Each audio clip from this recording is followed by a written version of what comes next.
Because sometimes. Oh my god, there's a PlayStation's lion. wuggy-wuggy. There you go, babe. Go romance the lion. I'm not I think that's a romancing the lion. lion. I'm not a furry. Go romance that cat guy or Did cat I girl. I I have can't. no idea. No. I did not. I think Make it booted yourself me out. smile. No, you're still here. Oh, bye! ID is 622 still. Yeah, I guess. How do you already up? Press your smiley face. I did, but... Oh, there you go. It booted me out this time, what the fuck?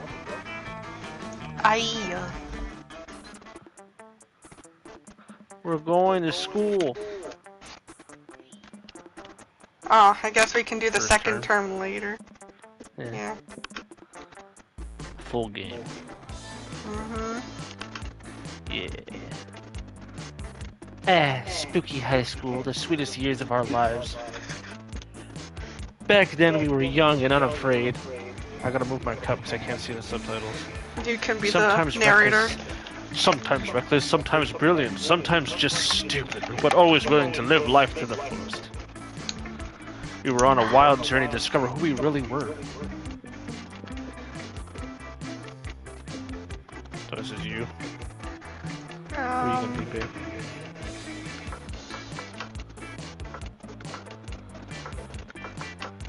Well,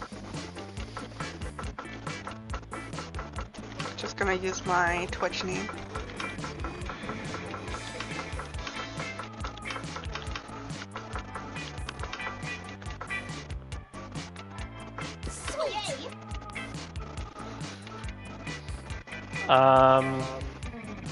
The guy has a little worm front. He doesn't. I don't know how I feel about being a zombie, so I'm gonna be whatever the fuck this guy is. His little worm friend? Little worm friend.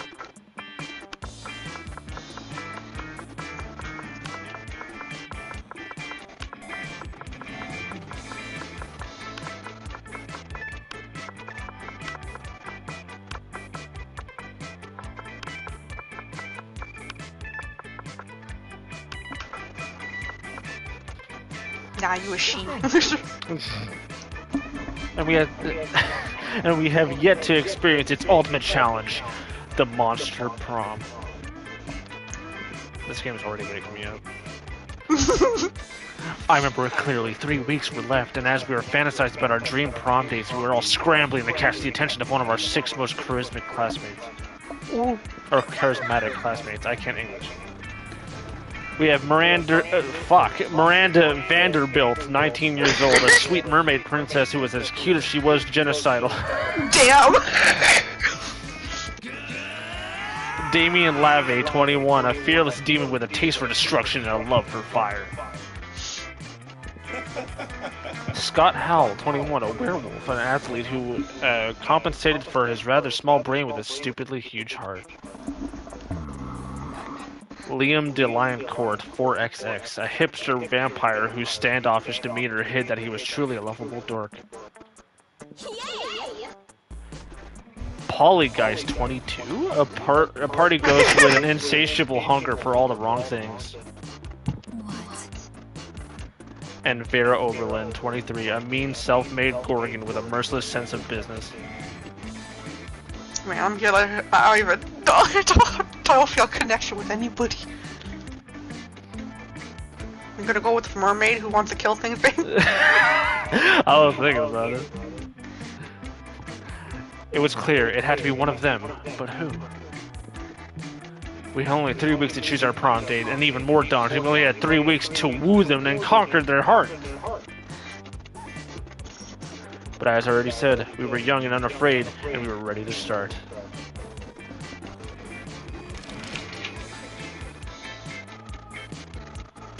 Welcome to Monster Prom's stupidest pop quiz ever! All minds are rotten, but they are rotten in so many different ways. We're in more. We're now using our PhD in bullshit to diagnose which kind of deviant sicko you are.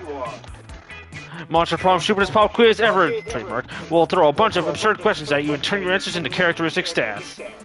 Okay. This way, each of you will start by having stats that better reflect your true selves. Let's start. Alright. What's the first question? If you had to have sex with an animal, which animal would it be?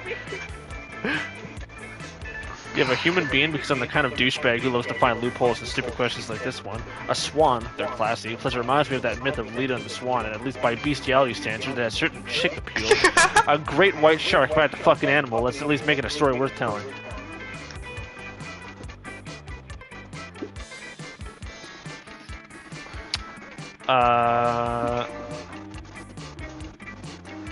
Swan.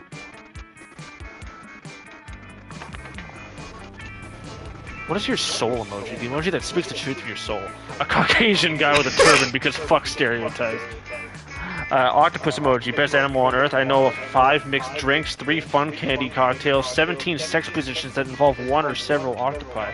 A snowman, because that motherfucker is the middle of a blizzard and he's fucking smiling. He doesn't give a fuck about blizzards and he has a kick-ass hat.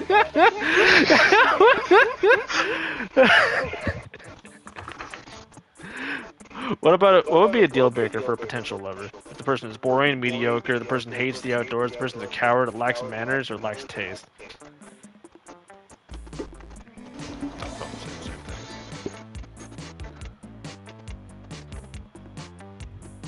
We both got love with the mermaid. Let's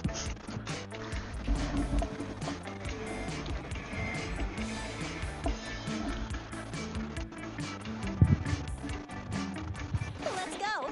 It's your turn. Right, I'm still loading.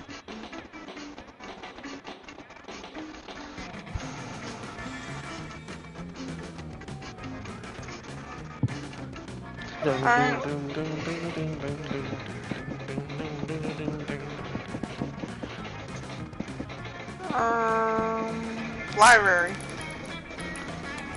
That day, you spent some time on the library's PC, spending malicious spam emails in the hopes of stealing other people's money. Doesn't sound very nice, but who's really the one to blame if they respond to such a blatant scam? You lose -10 karma, which isn't a stat in this game, so who cares? And you gain 2 money! Woo!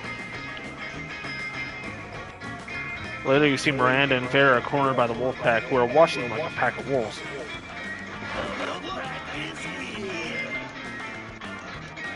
That was disgusting. I don't even know if I should do a voice for everybody or not. What? What a comedy. Damn!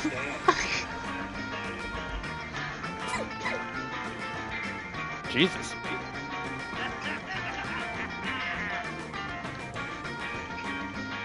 Alright.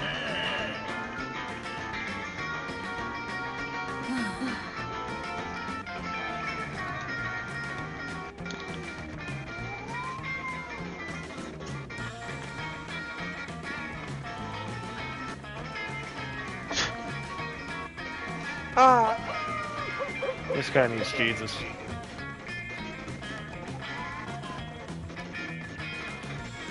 Yikes. Like, they're relatively well-intentioned, but eat fuck.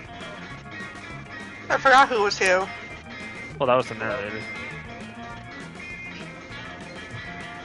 No, who's Miranda and who's Vera? Oh, I can hear the snakes having. I'm just gonna.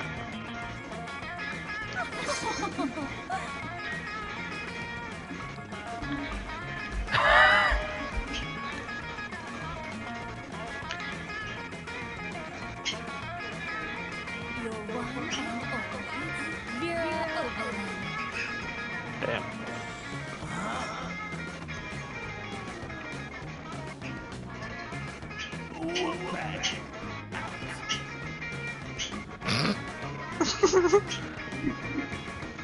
With that, the wolf pack is out.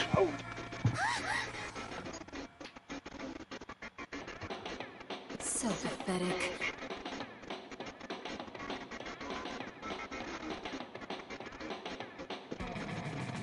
Oh no, you started something awful, but at least it worked. You gained +2 smarts. Alright, babe, where are you gonna go? Well, I can't go to the library, so I'm gonna go. The bathrooms. I'm gonna piss. Yeah, that's how I start my day, taking a shit. Exactly. It goes with you. I'll go to class, I guess. That day you listened to your elders and Well, learned you little valuable worm. lessons. Oh! Sometimes after all the monster nonsense and the dating gimmicks, you forget that attending class is supposed to be the primary activity at this high school. Eating plus 2 smiles. You notice Vera showing off an elaborate new necklace to Miranda. Wait, I don't do these voices.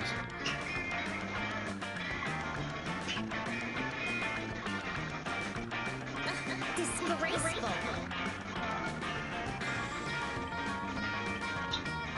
Jesus Christ.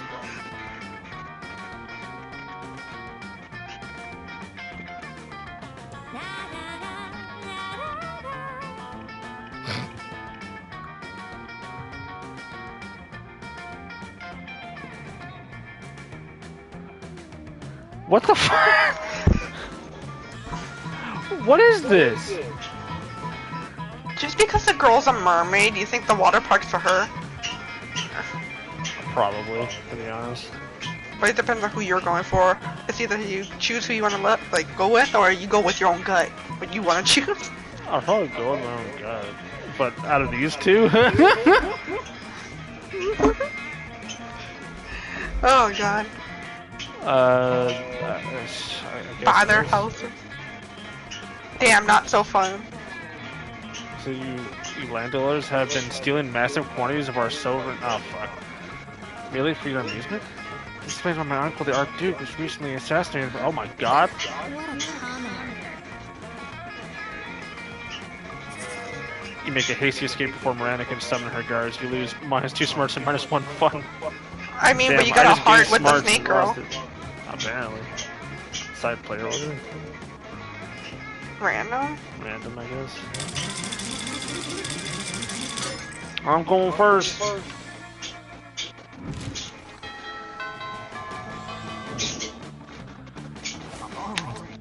What's happening? I'm scared. Choose where you sit? I guess I'll go over here. Who do you want to romance, babe? Rather, Paula and Varys able to find them eating. Wait, both of them? Oh, yum, yum, I sure do love food and eating. Look at all this food go in me. Yes, this cafeteria sloppy Joe truly has a subtle flavor profile.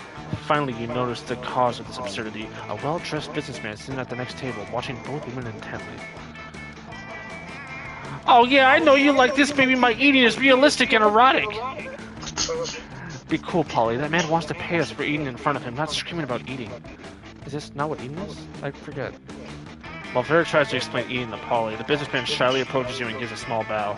Much obliged, friend. He says in a soft voice, "Are these two fine ladies your friends?" I must confess that I have searched far and wide for a suitable candidate to fulfill my rather unusual fetish. Paying a student at high school for monsters to eat food while I watch politely from a distance. But I find myself unable to choose which of these two beauties to hire. The snakehead one possesses a certain grace. Yeah, pay me, motherfucker. Pay me to do a thing I was going to do anyway. But the translucent one has such passion. I don't even want the money. This is just fucking weird and I love it.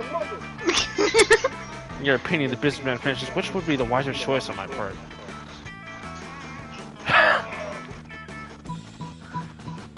I mean...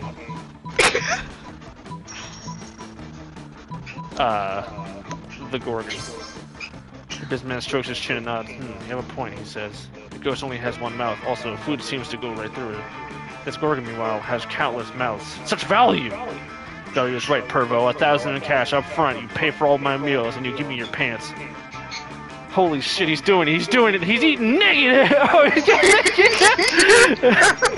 Bear's able to convince his businessman to pay for a fancy dinner for you and her. It's a little creepy with him watching the two of you, but you get over it.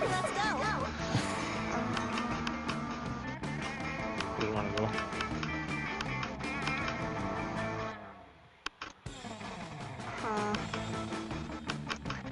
I have no idea who those two people are. Yeah, like the cat and the woman.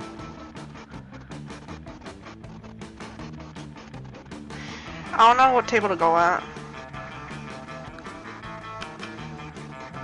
I'm debating between the vampire nerd or the fucking demon guy. Okay, you know what? I'm gonna go here to just see how the nerd is like. The table you chose is quite crowded. Liam sits across from Miranda, who is flanked by two well-dressed servants. One of the servants cuts a slice of Salisbury steak and feeds it to the other. Seriously, Miranda, you have servants to chew your food for you? What? Of course not! That would be barbaric! The servant happily swallows the Salisbury steak.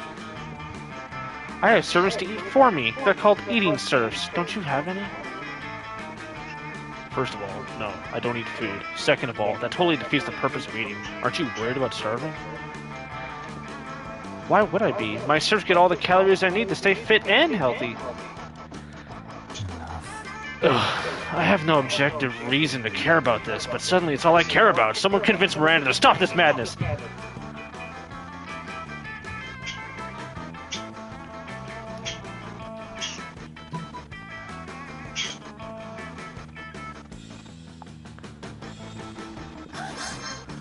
No, it can't be! Gordo, say it isn't true!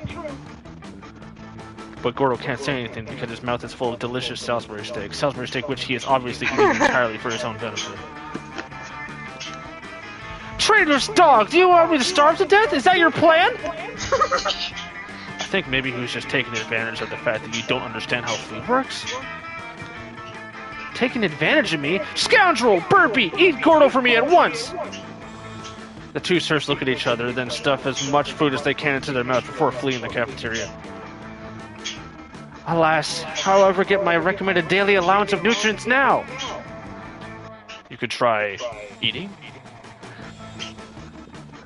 Myself? But how? You and Liam have a ton of fun laughing at Miranda as she learns how to eat food for apparently the first time in her life.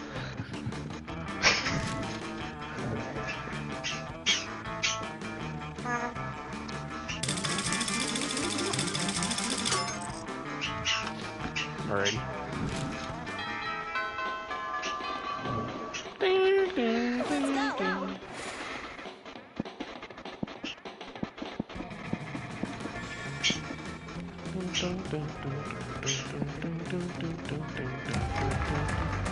Oh yeah, babe. That day during recess. Oh, fuck. You have no idea how it escalates so much, but at one point there are like 300 people. Someone summons demons from a nightmare dimension. The consequences might distort the fabric of reality itself, but who cares? It's a rad party! Woo! You gain +2 fun. You spy Vera and Liam engaged in their favorite pastime, a variation of people watching called monster judging. Do you see what she's wearing? Newsflash, lime green stripper boots do not go with Chupacabra fur.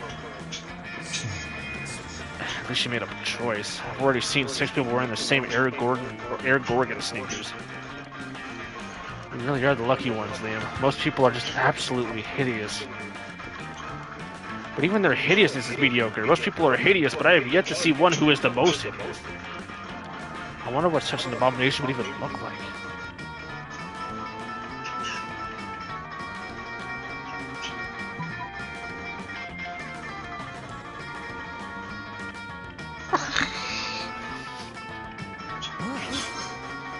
Finally! Someone understands what I've been saying all along. It's not people who are ugly, it's society! He means that conceptually people in general are still kind of ugly. Everyone stopped focusing so much on society's beauty standards, long fangs, tight wings, thick horns, and started focusing on important things like artisanal bread and the correct bands. Think how much better we would be. Maybe then society would be as beautiful as me. Although probably not. I'm stunning. Never forget that. Vera Oberon was #1 on the Perseus pamphlets list of most gorgeous Gorgons. Hi, Mona. You would never forget that, mostly because you didn't know in the first place. But hey, either way, you gain +2 smarts and +1 charm. Woo! It's your turn, babe. I have no idea where to go. No, I gotta take a shit. That day you skip class and just hang out in the bathrooms because you respect no authority. I guess some people just want to watch the world burn. By skipping class and hanging out in the bathrooms. You give +0 to shits, but you gain +2 boldness. What? Come here. Come here. Damn! Whoop. Come here. You see Miranda, Polly, Vera, and Damien all crowding around the bathroom mirror. Can a monster take a shit in peace in this school? Your brows are just short of being on fleek. They're 1 millimeter off fleek. Maybe your snake's gut in the way? This comes from someone whose face is see-through. How could you tell if there's your highlight or the headlights of an oncoming train? Oh, please. You wouldn't know a good contour if it punched you in the throat. And I'm really good contour, can actually do that. I like to start with a palette of complementary colors for my skin tone. Blood red, baby flesh pink, bloodshot crimson, and then do a basic blend with a soft-boiled chimera egg. What? It's called technique, fuckers! Doing amazing makeup is like punching someone's face with beauty! I just do not see the Why use is of this putting man so much in the time. girls' bathroom? Why Or am is I it in just the a girls' shared bathroom? Is this a shared? I think it's just a shared bathroom. I just not use the fuck. See, they use them putting so much time and energy into painting one's face. It's not what we have all makeup slaves for. Miri? No. At least we know we're both competent than Miranda, and worse than me. Not that that's saying much of anything. There needs to be way off of setting who's the best at makeup. Both Vera and Polly look expectantly at you.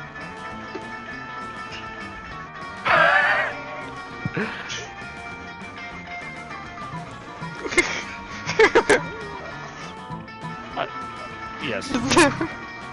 You take out the 2 potatoes you always carry with you for such scenarios. But before anything can happen, a farmer bounces into the bathrooms. You again, Jake, Sarah! That's the last time you steal my potatoes to settle makeup arguments! Then they start to chase you, pitchfork in hand, in a very cartoonish manner. You can even hear a laugh track. Where the fuck did he come from? It's too stupid for my taste. Not for mine, but it's getting boring. Farmer keeps chasing you around the bathrooms while the credits roll. You lose what's Damn. Damn, I'm losing everything.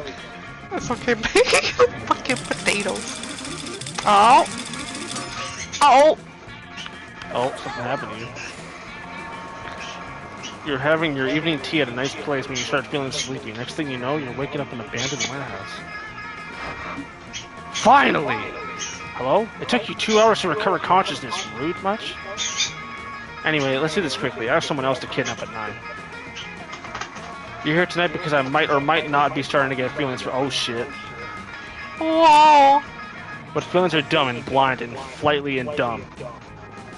And I won't let my feelings lead me into a life I end up regretting. Why kidnap me? Thing is, I'm fabulous, so of course I've created a specific list of features I expect in a love partner. You know, to guarantee I don't end up murdering them out of boredom and contempt. And you know what I appreciate in people? Ambition and direction. I want someone that's thinking beyond where they want to go to this summer. I want someone with a plan so we can both be fabulous and conquer life in our own fierce ways.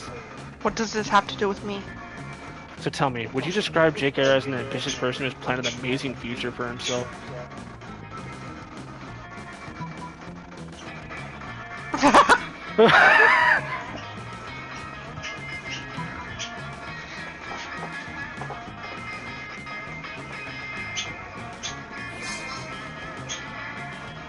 Manila folders, charts, color-coded?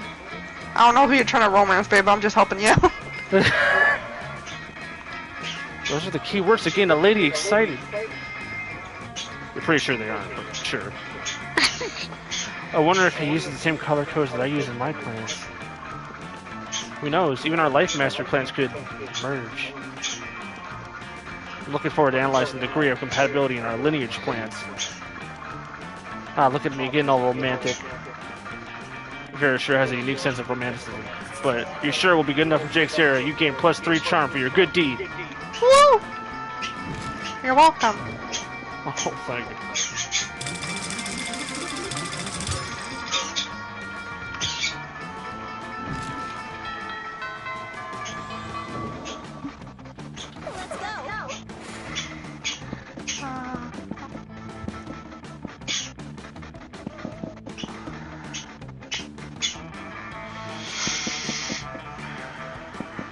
Fuck. That day while rehearsing for the class play, it's as though the muses themselves have decided to give you a figurative oral sex. Your performance is intense and inspiring. It'll be remembered for generations, which is pretty rad by high school play standards. You get plus your creativity. But Liam isn't paying attention to any of that. He corners you afterwards to lecture you on Instagram filters. What? No one seems to understand about filters. It's that they're not about making pictures better. They're about making pictures browner and harder to see. That's why I use my own proprietary filter for almost all my photos. Infinite Top!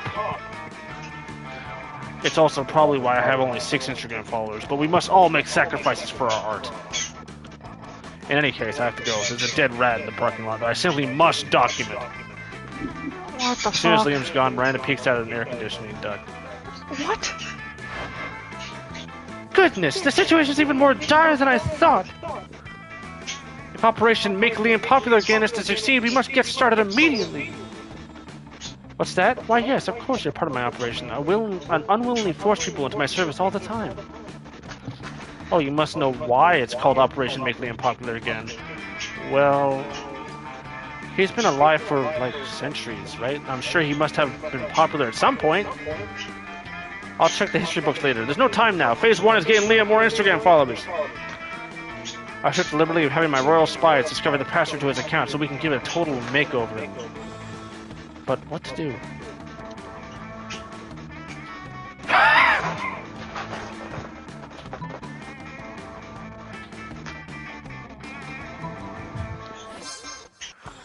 Yes, just his father pays millions to vote for him in our fair and democratic elections. In fact, I think I can cut costs by paying one of my father's clone smiths to simply replicate the same 1,000 people 1,000 times. You ask Miranda if she thinks this is ethical, but she's as confused by the meaning of ethics as she is about fair and democratic elections. Soon the plot and the requested clones are hatched, and you run into Liam in the halls a few hours later. I am distraught. My carefully husbanded unpopularity is crumbling before my eyes. Look at all these followers. Look at their comments. Totally real accounts. It's just, I love you, Liam. Another equally real account. You're so obscure and avant-garde. The sentiments they are expressing are objectively correct, and yet, no, I cannot give in to the lure of the limelight. In spite of this, Liam seems to be enjoying himself quite a bit. You spend the rest of the day helping him curate his feed, gaining +2 charm and +1 fun in the process. Woo! I am getting nothing. Apparently, I'm not fun at all. Damn, do I want to go to the bathroom again? Maybe see who that cat is. I'm curious about the cat, but I wonder if you can romance the cat. I don't know how I feel about the cat. I don't even know if it's a guy or a girl. It seems like a guy, but I can't tell. I think it's a guy. But I'm gonna go outdoors. Dab! Where's my little worm guy? You go flying? That Maybe he's on your foot. You start a half-hour rave that goes full crazy. At one point, Juan, the small magical Latino cat, slips on a banana peel. You start to laugh at him. He asks you to stop, but you don't. You laugh so hard at him that you somehow steal +2 fun from him. Hooray! Damn. Afterwards, you discover you've been poisoned, and only Vera has the antidote. She does this all the time. It's how she invites you to hang out. There you are. Thank you so much for coming. I'm embarking on a new criminal enterprise, bless you, and I need a constant. The idea is simple yet brilliant. Think Uber, but for killing people. God damn. I call it murder. But it turns out the market is flooded with assassination apps. Assassination apps and blood. I need a way to get ahead of the pack, and since you're such a good advisor.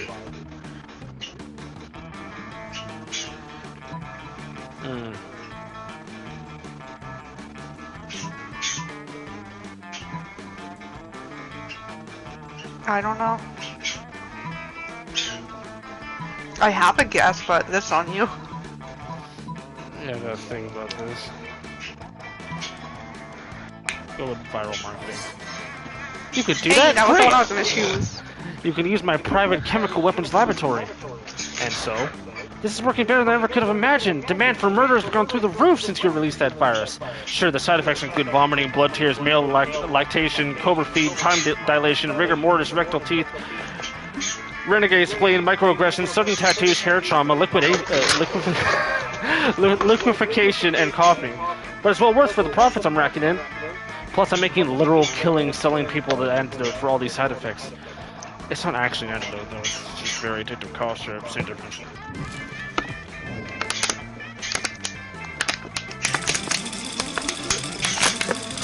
Let's go.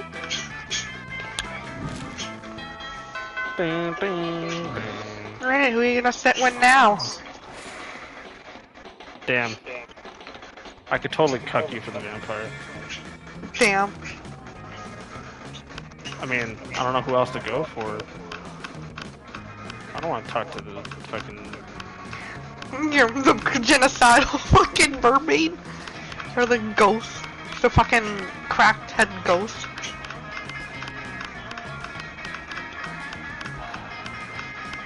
I don't know. Now let's Got see it. what type of person you are. What do you mean, what type of person am I?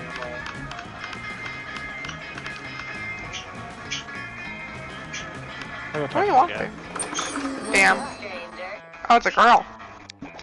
Oh, my little shot, buy some shit. I have shit that will boost your stats, shit that will lead you into stupid new adventures, even some shit that might be much needed by some specific moment, so take a look. Okay. Huh?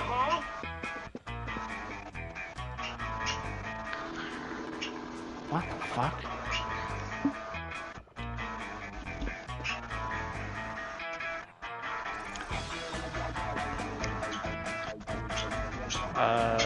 Is this like stuff you can gift to someone? Maybe. What the fuck is that snake thing?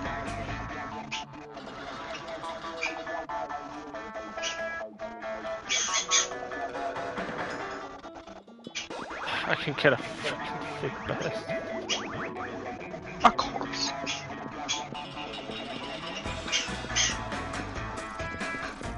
I love how her facial reactions for some of these. I feel like I want the tattoo. Ooh. I'm like debating between the tattoo and the tampon. What the fuck? What? What does a tampon do for you? I mean, she seems like this kind of person to use bioweapons, and she might have some way to use that, I guess. The snake lady, or a gorgon. That's up to you. I don't know, I'm gonna go with the tattoo. Always amazing how people keep coming and buying all this stupid crap. Intriguing. Well.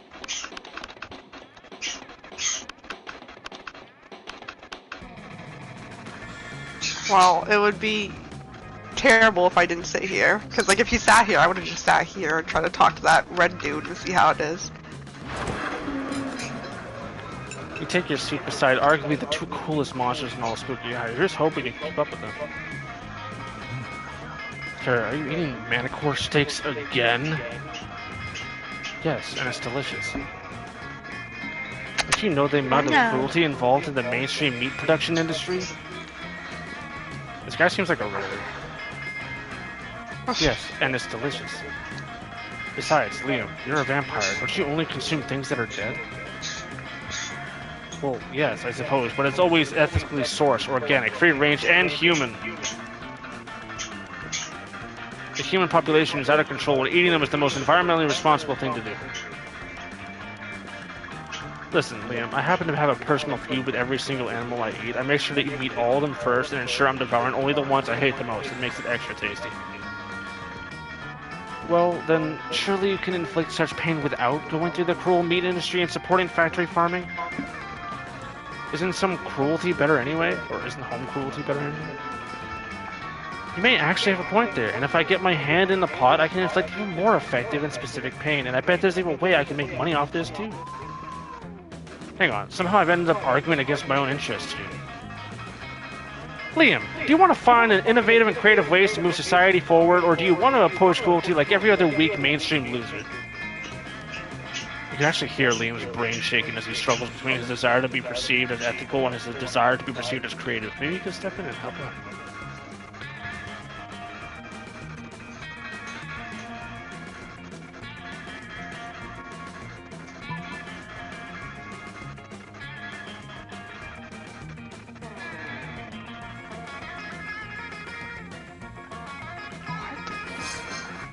Perfect! I knew there was a way to monetize, and it keeps the animals from ever gaining an eternal resting place. What the hell is with Inveran animals? But now the cruelty is extending even beyond their deaths. Hell yeah, it is. Thank you for getting the ball rolling on this excellent scheme, Liam. And thank you, Kashiki, for nailing down the specifics. I'd have you get royalties, though. That being said, I will get you a double scoop of Rocky Road Soul with sprinkles on top. Yum, maybe? You don't know. You never eaten a soul before. But it sure is delicious, getting Vera's approval. I don't even know, man. Yeah. Woo.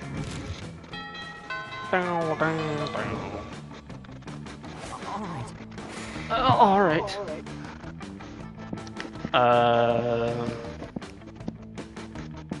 The gym. I haven't been to the gym yet. I'm also... I don't go to the library. I haven't been there. That day you spent some time on the library's PC mining some bitcoins. This is supposed to have something to do with solving algorithms with the rise of cryptocurrency, but you guess that nobody actually has a fucking idea how it really works. Anyway, you gain plus 2 bitcoins, which equal to $2 million, which unfortunately is equal to 2 monster dollars, so plus 2 money. Well, Between class periods, you discover a severed horse head in your locker as a note in his mouth telling you to meet Vera ASAP. I'm so glad you come. I have another crime problem which would benefit from your insight. Thanks to your input, murder has cornered the market in app-based assassinations, and yet the other crime lords don't take me seriously. Just because I'm not a 40-year-old man with a scary scar, those sexist morons think it's just a phase for me. Since when did having a killer body and flawless skin disqualify a girl from living a life of crime? It's disgusting. How can I show these chauvinist goons what crime really means to me? Come on, think of something. You must be you're my most trusted advisor. What?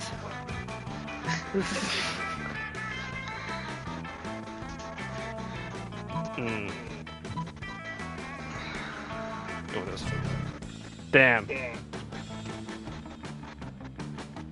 You know, if this advice was coming from anyone other than you, I'd ignore it, but you haven't been wrong yet. Fine, I'm quitting crime. I'll let other bosses know. I'm sure they'll be so pleased that you're getting a manicure from Vera when she gets a mobile notification and practically screams. Those punks! She did ice pick the hungry Mark invited all the other crime lords to the beach for barbecue. They're posting pictures on Instagram. They were such a fun, selling, very addictive cops should have been murdering each other without me. I wish I was there. I could murder all of them so much better than they're murdering each other. You see how Joey the arsonist is cooking those burgers? They're not even close to rare. They lost without me, and they don't even know it. I never should have listened to you. Something about the damn. What? I think so.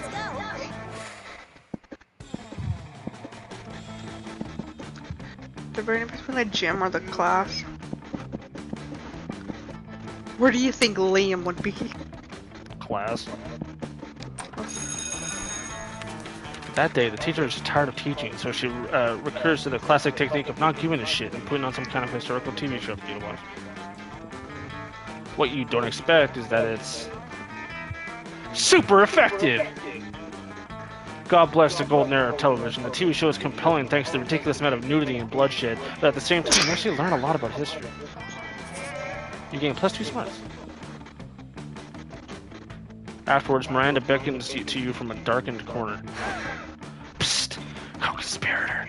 Over here! Phase 1 of Operation Make Liam Popular Again was an overwhelming success. Liam is internet popular! Now we just need to make him real life popular.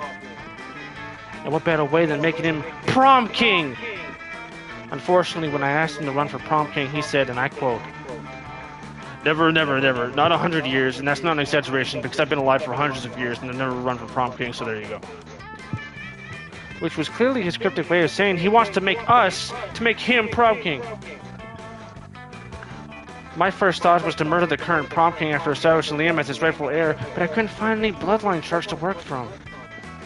So I suppose we must engage in this democratic election the school is holding. Now, how can we secure a win for Liam when he is opposed to running or making any effort to win?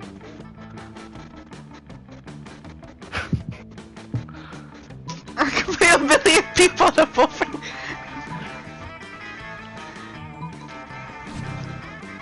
Of course, election rigging. Silly me, how else does one elect a king? I suppose someone as wealthy and charismatic as you knows where to hire 1 million voters? Sure you do, totally. You've got lots of money and connections. You tell Miranda you'll get right on that. Luckily, what you lack in money and political capital, you make up for as stolen magical artifacts. Put on your robe and wizard hat, crack open a forbidden tome, and break all the school's janitorial equipment to life. You camp up by the janitor's closet, passing out ballots to broomsticks and telling mop buckets who to vote for. Nobody notices the fraud. Half the student body is sentient objects anyway. Soon you all watch the Prom King election forecast together, and I can't believe it. 6,000 votes for me. And 994,000 votes for a bottle of lemon-scented toilet bowl cleaner. I'd be impressed at the avant-garde tastes of the student body if I wasn't so comprehensively humiliated. Nice going. Now you've got to find a tuxedo that fits a bottle of lemon-scented toilet bowl cleaner. You lose -2 charm and -1 creativity. That we get. Oh! Alright. You were grooming yourself in your... What? When you suddenly Liam reveals himself in your shower. How long has he been there? Don't vampires need to be invited in the houses or something? So many questions. Ah, Jake, Sarah, I noticed you in a class the other day admiring my collection of slightly used vintage bottle cap sex toys. Indeed. Is that what those were? Like, admiring was a strong word before, but now... I'm sure you've noticed that I have many strange and amazing hobbies such that the average civilian could never hope to take on for sheer lack of creative talent. Trading fine insect legs, bottling peak toxic waste to turn into fine wines, generally being part of dim culture. Do it myself, folks. Truly, one of the greatest joys of embarking on a great romance is getting to share your obscure hobbies with one another. And I have been giving some thought to embarking on some great romance with Kasuki. But tell me, what of her hobbies? Will she have some great knowledge to share with me? You like bingo?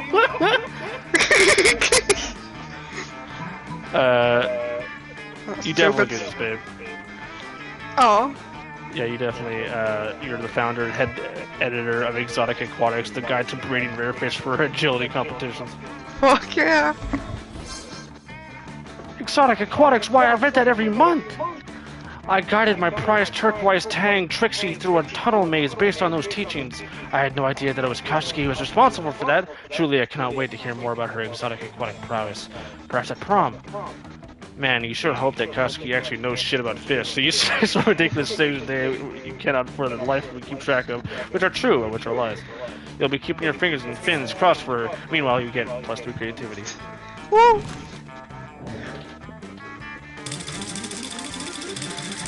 Yeah!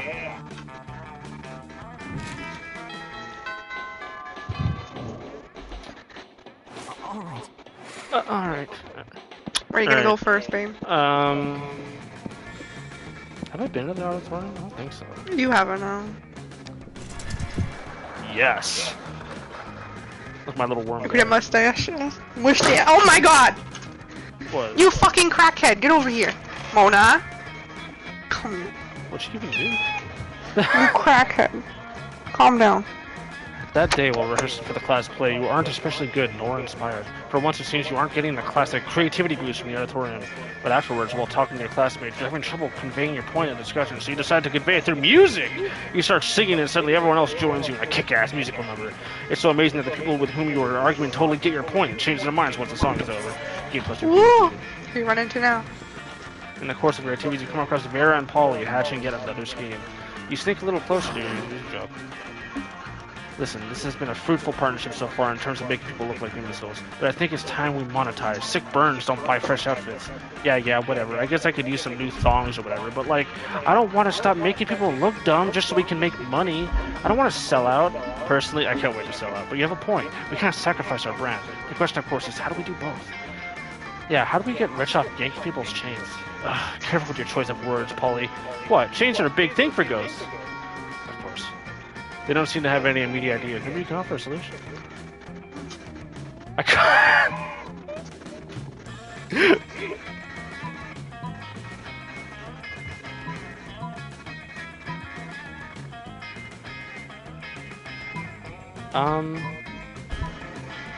I feel like... I don't even know. I feel like my dick ass would say this, but... I don't know, babe. What do you want to do? Let's go with this. Damn it. I mean, I guess I got creative. Oh my, that's so good! We can make up a bunch of ridiculous exercises like tongue squats and dick crunches. And encourage people to post selfies of their workout success. Let's see. 1 week subscription to a priority exercise tracker for $1, $49.99 for every hour thereafter. I think we might actually turn a profit on this one, Polly. And hey, if a bunch of people get stronger dicks and tongues in the process, I'm not going to complain if you know what I mean. You have no idea what you just unleashed on the world, but these two seem happy with you. You gain +1 creativity and +2 smarts. Alright. If I see anyone do dick crunches, there's going to be a problem. Is that you, babe? Is that an accurate representation? Everything seems lost, but you deliver an inspirational speech that fuels your team spirit. Leading to a spectacular comeback. You're clearly a natural-born leader. You gain +2 charm. Woo.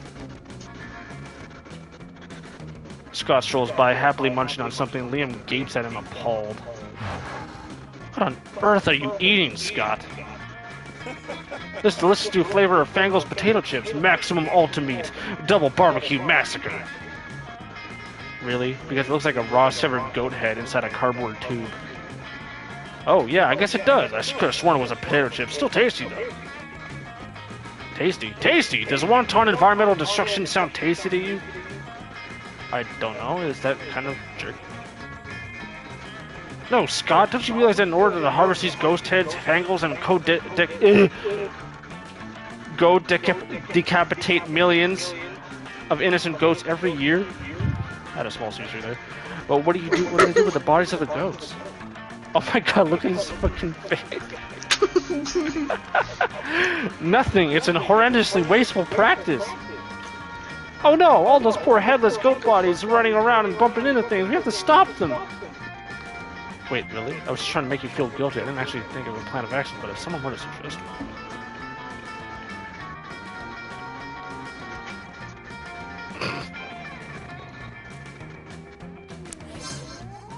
Yes, necromancy, the ultimate tool in the protesters' arsenal. Oh, can I ride a goat? Can I? Huh? Of course you can ride a goat. In fact, given your size, you'll probably need to ride several. What's a several? Is it a really big goat? No time to explain basic concepts, Scott. We've got an invasion to orchestrate. As long as you're reanimating things, you reanimate some severed goat heads too. They'll eat anything, which totally helps you clean your room. You gain +2 creativity and +1 smarts. Woo.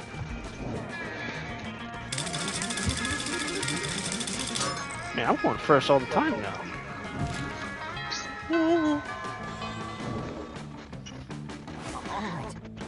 Oh, alright. Alright, where you going to, babe? You find Vera sitting in front of a pile of money instead of food, as usual. Damien comes over and drops his own money pile on the table, and also some ornaments. Not bad, but I prefer to exert a little less effort for my income. A dejected swamp creature slumps over to the table and adds some money to Vera's pile. Income? You mean this stuff? This is just what people throw at me to get me to stop punching them. This is what people throw at me to keep me from revealing what kind of porn they're into. But I agree, money is only secondary. The frowns on their faces are their own reward. Still, I'm always looking to improve efficiency. Have you tried developing business contacts in hell? Your victims will be even more terrified if they know death won't save them. Yeah, but that doesn't work on the undead. For those, you need a priest. A priest? You know how my family feels about priests? I'm sick of terrorizing people one at a time. There's got to be a way to terrorize everybody in the cafeteria at once. Make money at the same time. I'm sure there is. That is, after all, the essence of capitalism.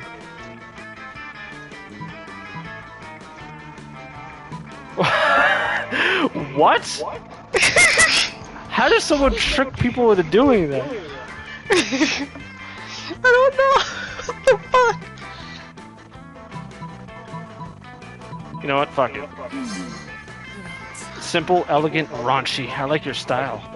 But how are you going to trick a whole room full of people into having an orgy? Don't tell me you don't know how to do that. Is this something you do all the time? Is this something you don't do all the time? I thought you were a prince of hell. Yeah, but I'm a prince of the burny part of hell, not the sexy part of hell. That explains it. Well, to answer your question, this is a room full of high schoolers. A slight breeze can instigate an orgy. Although the succubus sauce I stuck into the sloppy joes won't hurt either. It certainly doesn't. You, Vera, Damien retreat to a safe distance to film the sexy carnage and avoid the fluids. Jesus Christ. You take your seat between the strongest and smartest men you know. Liam appears to be taking a very intense picture of some bizarre-looking food. Scott is looking about as confused as you are currently. But, Liam, food is delicious. It's for eating. That's why they call it lunchtime. Neither of those statements is wrong, but they also aren't quite connected. Scott, if I had the capacity to eat, I assure you, I would still ignore the actual content of the food in favor of finding the perfect combination for a flawless Instagram post. Oh, I see. You're going to post a picture to advertise the food to people who can actually eat it. You're so smart. I'll be happy to eat your food for you. I'm afraid your palate is way too unsophisticated to appreciate these rare Japanese delicacies. Oh, they're Japanese? Do you have any Scott snacks? Scott, you know what? Fine. I've taken all the pictures and eat whatever you want. Thanks, Liam. Oh, they all look so yummy. I don't know where to start. Katsuki, any ideas?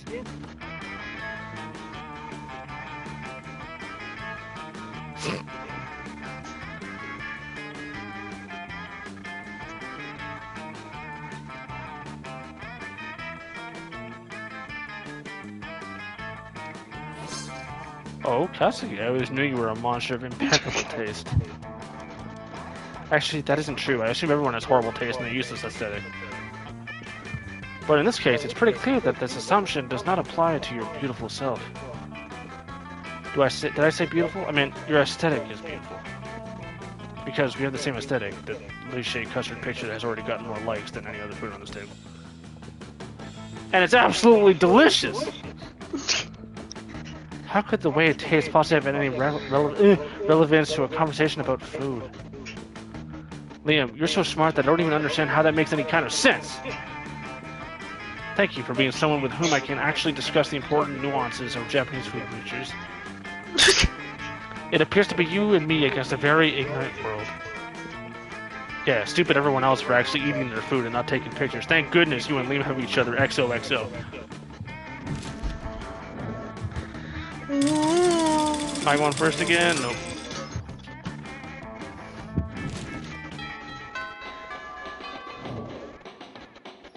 Where are you gonna go, babe? The place I didn't go to. Yeah! What the fuck? But you encounter 3 wild hyenas on the way there. Who the fuck runs security here? Apparently you subdued them with the help of a hair comb. God bless the monster scouts and all their idiotic scenarios to prepare you for. By the time you get to the bathroom, you're totally game plus 2 bonus. What the fuck? You're casually reading the latest issue of Monster Magazine when you are rudely interrupted. See? Even Katsuki, a sensible monster with a good head on her shoulders, at least has some plus smarts, is reading Monster Magazine.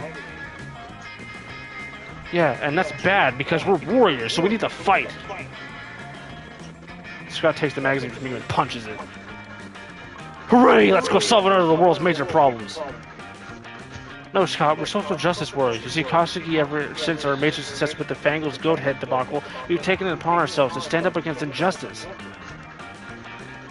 By punching magazines! This man is so dumb! No, Scott. As you no doubt noticed, Monster Magazine's sexiest monster alive this year is Count Victor von Musselbot, the werewolf prince bodybuilder. That makes him the 5th world werewolf bodybuilder in a row to earn that title. What about those of us with linear physiques? What of our representation? Now we're endeavoring to get Monster Magazine to name someone from a more marginalized community as their sexiest creature alive. We just need to figure out a way to convince them, since I guess punching the magazine wasn't good enough. That's easy. All you do is solve everyone's body image issues forever is.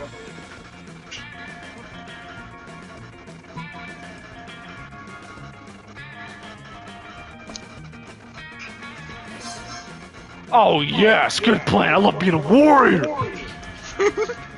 I'll admit it does sound a little attention-grabbing demonstration if nothing else.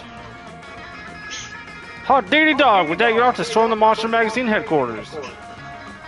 Using the element of surprise. Your second favorite element right after nitrogen.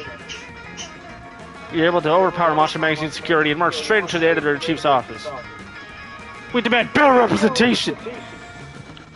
We demand to be warriors! It's time we use our weapons! in our fists, in our fighting. To sit down and have a heartfelt conversation about the damage the lack of representation can do to society. The heartfelt conversation is very felt at the heart and quite conversationally. It delves deeply into the editor-in-chief's own deeply rooted body images used and how idolizing wearables makes him feel more comfortable. We all agree that he should be in therapy, and he agrees that he should be a special issue of Monster devoted to all kinds of beauty. Hooray! You gain +2 fun and +1 charm. Whoop. Hey, your turn, babe.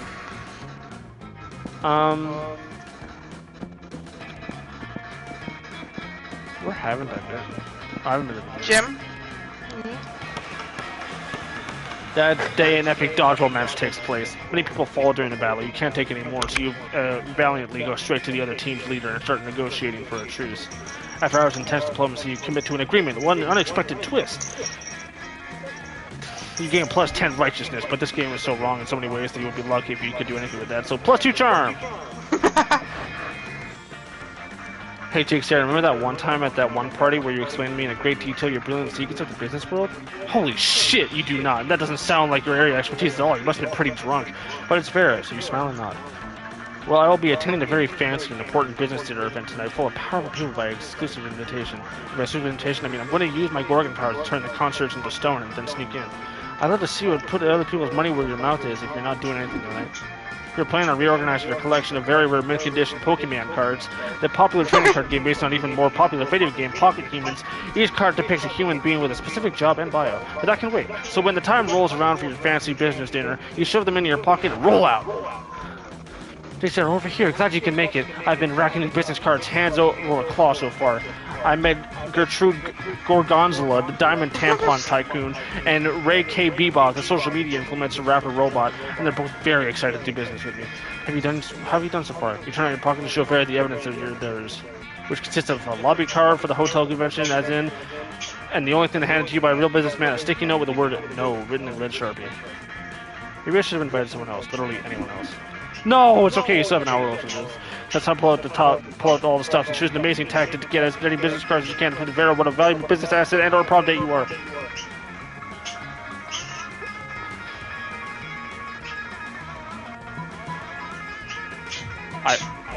This will work. I swear this will work. Pokemon cards. They will never fail me. Quick as a flash, you pull out the dope collection of Pokemon cards until you find the perfect pocket human for the event. Regina Schmidt, queen of networking, she's the owner of a plethora of businesses as well as the 1-7 guardians of the stock market, is incredibly rare and gives whoever possesses it a +7 in networking, which makes it super valuable. Suddenly you're being surrounded by businessmen, each thrusting his card at you in a very veritable orgy of potent business collaborations. Within minutes, you have so many business cards that you would need to have a tentacle monster in order to hold all of them. Damn, Jake, sir, you really know how to clean up, don't you? I think you have a business card from just about everyone here. Just then, two businessmen rush towards you so fast, cards extended, that they smash into each other and are both knocked out. I stand corrected. Vera stoops down and collects the business cards from the unconscious men. You hand her the stack of cards you procured, and the two of you link arms and walk away. You toss the Regina Schmidt card over your shoulder without even looking to see who may catch it. You no longer care about its fate. Everything you ever needed. A bunch of business cards, +2 boldness, and +1 smarts. Any affection, or at least very least tolerance of a woman. Jesus Christ. Who would you ask to prom date? You just completely go for a random person.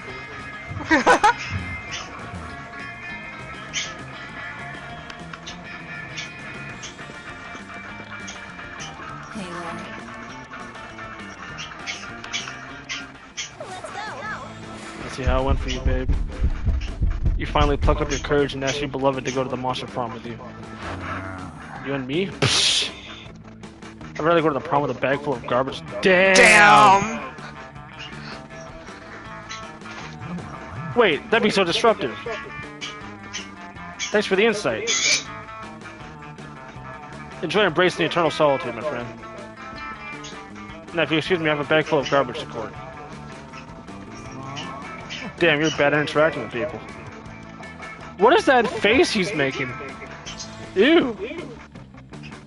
To repent for all the sin of making such bad choices, you're forced to walk around the school in the nude, accompanied by a nun who chanted shame over and over, ringing a big bell. Classic. What the fuck? You finally pluck up your courage and ask your beloved to go to the monster prom with you. You asked me to go to the prom with you? What a shortcut to... Damn. Reopening a MySpace account would be less harmful to my popularity than dating you. I think I just puked in my mouth. You couldn't get a date for Monster Prom. Actually, you couldn't get a date for the rest of your life. Some nights alone in your bed, you wish sadness was an STD because at least then you would be getting so much of it. What the fuck? Damn, we fucked up. Why did I get anal bleaching? What the fuck? Damn. We did not do good. No. I think this is you pressing the button or something. Yeah. Did you press the button? Yeah, I'm on the... Oh, I have to do it. Damn. Those 3 weeks were maybe the most epic and absurd weeks of our lives. After the Monster Prom, we kept living our lives, falling in love, battling for friendship, and learning about who we were and how we could be. And you know what? Like it always does, life happened, and it was wonderful. Bear realized she was a character in a video game, which infuriated her. She spent half her life making connections and building power because she's not a part of this game. She plays the game. So be careful. Maybe now she's the one pulling your strings. Liam started an iconoclastic band that broke all conventions. Their latest album has been a hit. It has no songs at all. The album is actually just a banana set on fire. And be sure, Liam doesn't care if you don't get it. Paula graduated from doing lots of magic potions, and now she appears to be hallucinating people and acts as their spirit animal. What the fuck? For those 3 weeks, the Monster Prom seemed larger than life, and then it was gone, just like that. The battle for Monster Prom might have ended then, but there were plenty of battles left in that war called youth. But once again, we were young and unafraid. We were ready to start.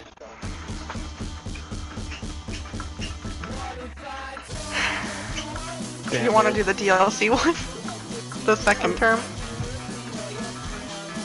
I mean, we didn't really even get an ending. Well, I mean, we did, but we didn't.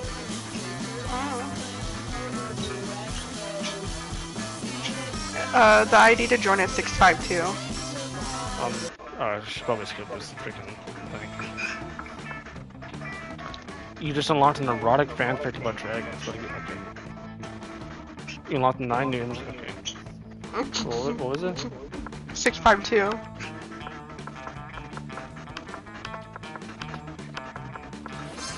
Trophies are not available in online games. Poopy. I mean, there's only 3 trophies. So.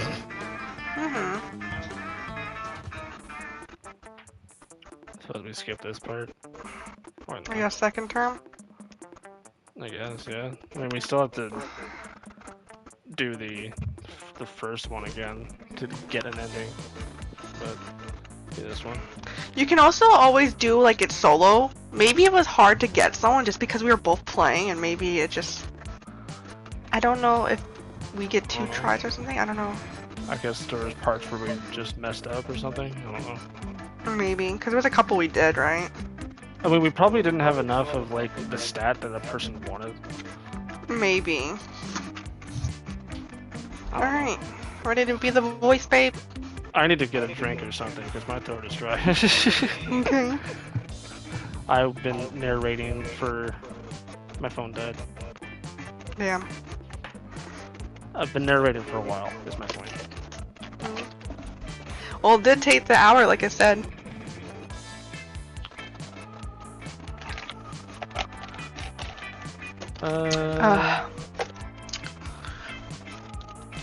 Yeah, I've been narrating for an hour. So, I'm gonna get a drink. Okay.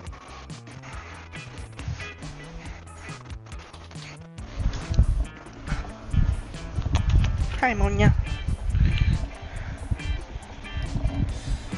What do you think of the game, babe? It's funny. Yeah.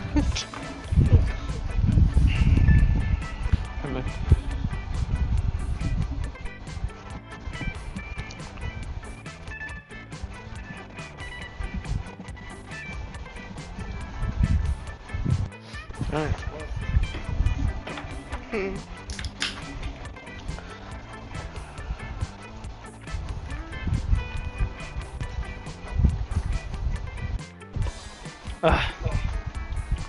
Spooky high school, the sweetest years of our lives. Oh, I'm ready. Okay, 1 second. Actually, I can lay down and do this. I don't know why I'm sitting in the chair. back then we were young and unafraid. Is this gonna be the same thing again? I don't know. Sometimes reckless, sometimes brilliant, sometimes just stupid, but always willing to live life to the fullest. We're on a wild journey to discover who we really were. You know what? I'll be this person now.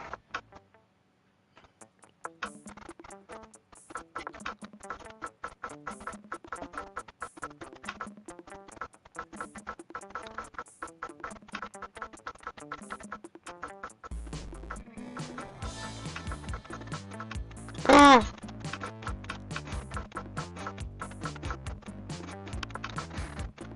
Let's start a fire. That'll be the same guy.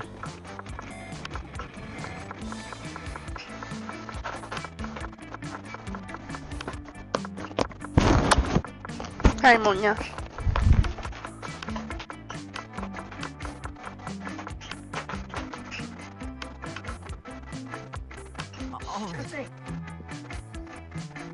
We had to experience the ultimate challenge, the monster prom. Remember clearly, 3 weeks ago we left, and as we finished this better dream prom days, we were all scrambling to catch the attention of one of our 8 most charismatic classmates. Scott Howell, 21.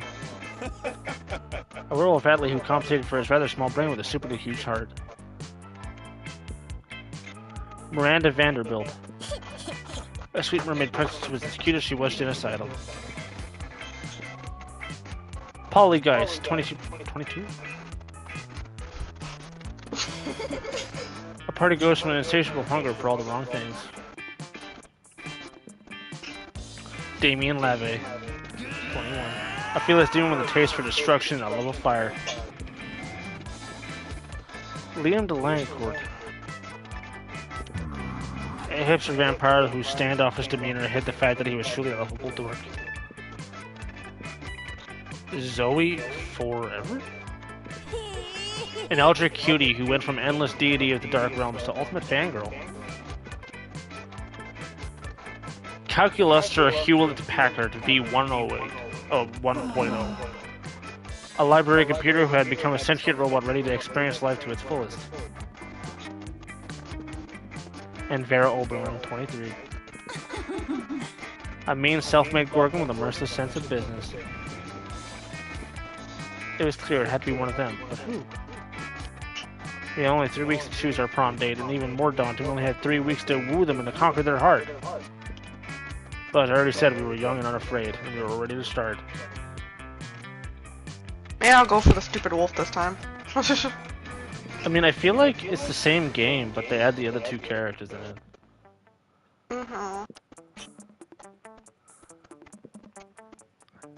We know this already. Yeah, we know this already. Unless they do different questions. Let's see.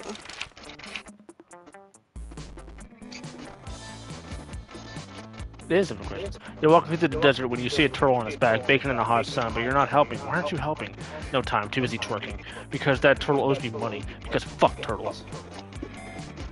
Damn, babe. You not like turtles?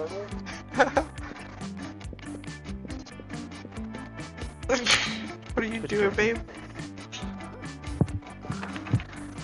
Which inanimate object do you think would make the best girlfriend or boyfriend, provided you went criminally insane? A dildo, duh.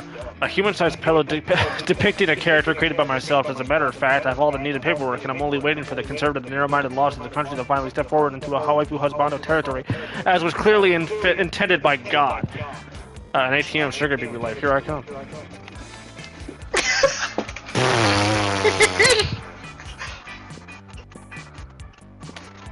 Yeah. What would be the most appealing in a love partner? Tentacles, a taster party, white eyes, soft fur, a big horn, a very surgery personality. Just want to impress. A big horn? Oh no.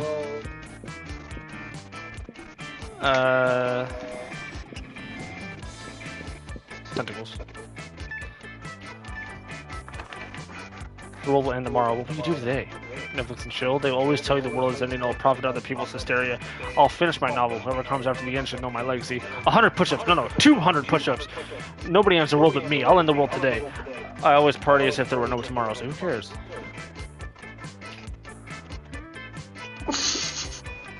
You already know. Damn. At this point, I might as well just romance the fucking horn guy.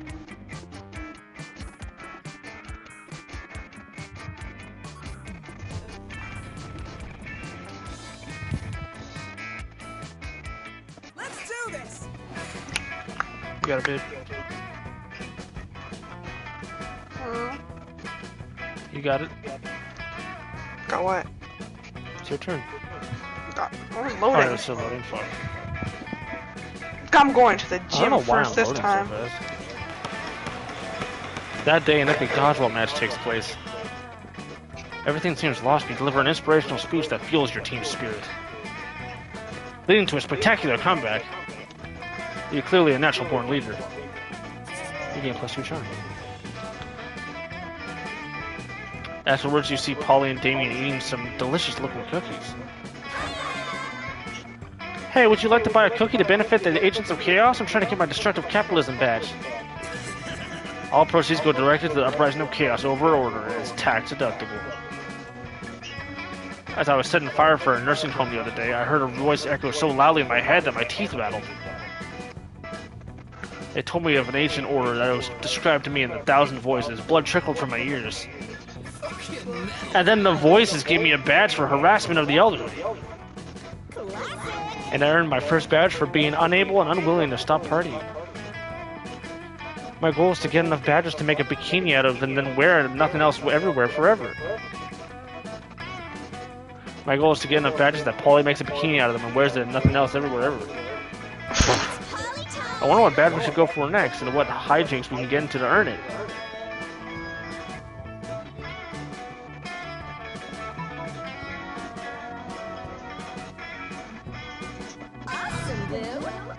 I mean, nothing is quite as chaotic or miserable as being covered head to toe in bug bites. And I practically love it because I have a ghost skin, so there's no way I can accidentally be caught in the middle of this. Yeah, and if any of those little motherfuckers try to come near me, I'll torch them. Miserable Minotai badge, here we come. Go team! The three of you immediately set to work draining all of the school's pipes of water and funneling in swarms of live mosquitoes instead. Yay! Students trying to take a drink of water suddenly find themselves in a mouthful of winged parasites stealing the blood from their tongue and gums. Students sit down on the toilet only to have their genitals accosted by thirsty, pointy proboscis. Proboscis. Students go to wash their hands and are unable to use them the rest of the day because how swollen they are from dozens and dozens of itchy, awful bites. Just when it seems like everything's on its way to practically perfect chaos, Damien runs over looking panicked. If Damien is panicking, you know shit's about to go down. Oh man, you guys, I'm in so much fucking trouble right now. My dad is pissed. Apparently, mosquitoes are really an integral part of the torture in hell, and I was not supposed to borrow large swarms of them without asking. Aw, shit. I hope you don't get grounded and miss the next Agents of Chaos Championship. What are we gonna do now? Probably misdirect my anger, frustration, and rage at the nearest target. Well, that's good to balance. You lose -2 smarts and -1 boldness.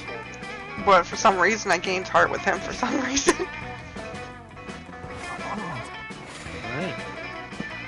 Alright.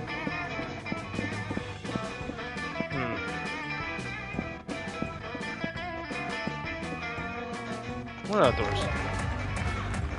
That day during recess, she had a half-hour rate that goes full crazy. I have no idea how it escalates so much, but at one point there are like 300 people. Someone's demons from Nightmare Dimension. The concept was meant to sort of fabric of reality, but itself. But who cares? It's a rad party. You can +2 fun. Living your spookiest life when you hear the giggling of an algae cutie pie met by the snorting of an angry Prince of Hell. I'm not saying that's definitely how you lost your horn. I'm saying that's one of my headcanons for it. Headcanon? Yeah, how I imagine you lost in my mind when I think of all the cool adventures everyone at Spooky High must have gone on before I joined you as an all-regular girl. Regular girls don't come up and ask me if I nobly sacrificed my horn for the coven because I'm secretly horny for hope. Okay, but I also have a Spooky High Seas AU where the whole school is pirate ship and you lost your horn to a bad case of scurvy. What? Fuck scared me. If I was a pirate, I'd only get the coolest, most dangerous diseases. I also wrote a human high AU where you're not missing your horn at all. You're missing a wang. How is a fuck? How is a horn an analog for a wang? Also, don't answer that. Stop making up canons about my head. The only canons I like are the ones with two ends. I'll happily stop making up head canons if you tell me the real story. I don't like any of those options. You could just tell Zoe that Damien lopped off one of his horns to piss off his dad. You feel like you heard that somewhere. But friends don't tell friends their other friends' horny secrets. It's like a job. This is a job for a lie. And maybe, just maybe, you can use your answer to impress one of the other of your very attractive classmates.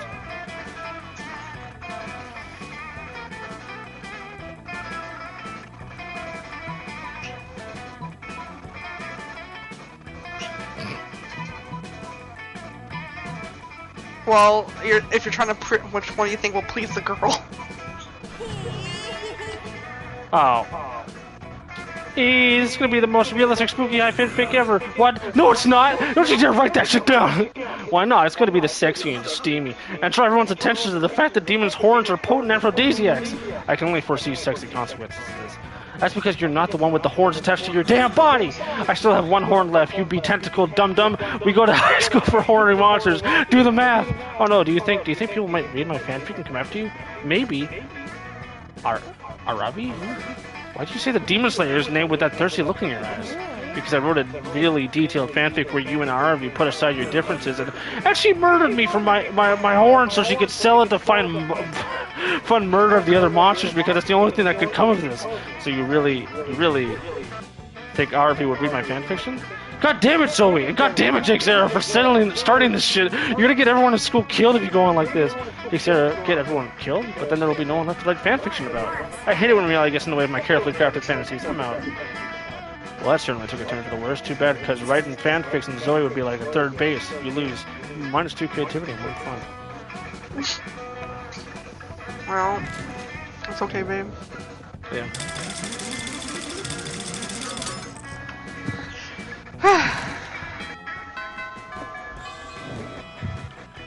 Well, Damn it! sorry, babe. Mwah. You're gonna make me go to the cat? Or trying to get back with your snake lady. With a mermaid. You walk up to Damien closely and putting in Zoe's body. Not like that, you pervert. What'd that mouth do? Okay, that sounds bad, we'll wait for it. Oh, that one? That one is for eating whole live birds. And that one? Crushing up tiny little bird bones that the other mouth spits out. What about this mouth over here? That's for screaming obscenities undetectable to human ears. And what about this one? That one's for, I don't actually know. I don't think I ever noticed that mouth before. I have so many forms throughout the years. A noble void, eldritch deity, totem being sold by a young cat girl, gluttonous monster. And now you got this sick new mouth that we get to decide a function for? I'm not going to take suggestions. Actually, no, wait, that sounds awesome. I will now take suggestions for what to do with this mouth. Can I come up with a brilliant mouth use that will clearly impress one of these charismatic and dateable classmates?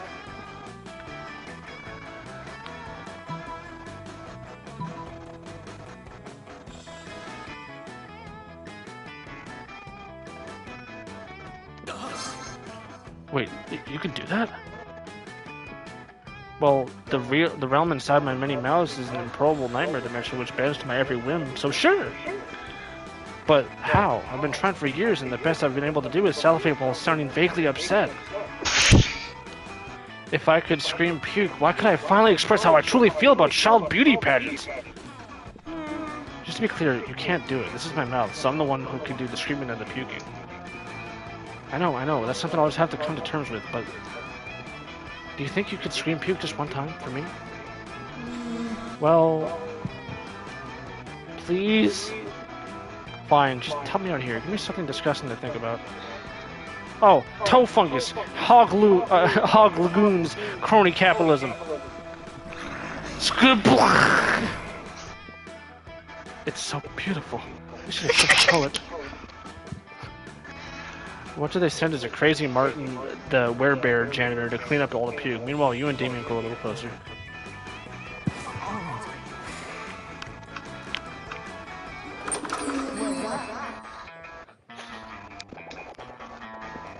Man, I don't know. I want to say she would go for creativity if you're trying to get with the fucking jellyfish-looking girl. Because she writes fanfics. She seems creative. Yeah. I'm too poor for this. Yeah.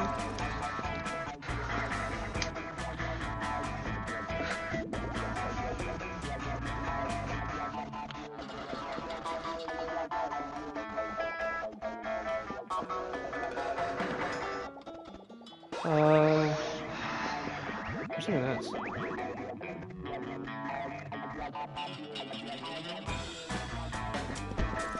Oh. Woo. Went up my creativity, I think. There you go, babe. Na, na, na.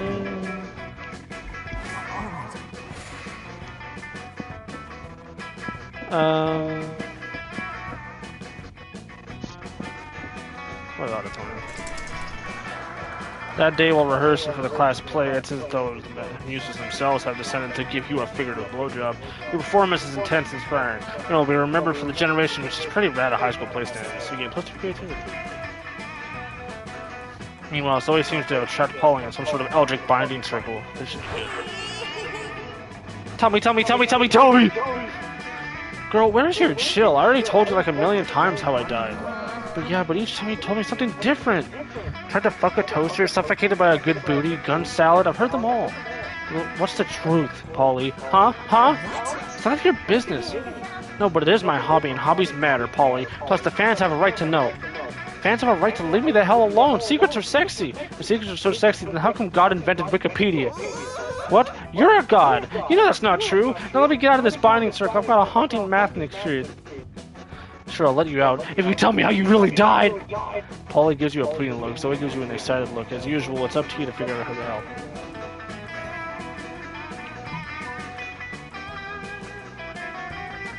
Huge bag of nose candy.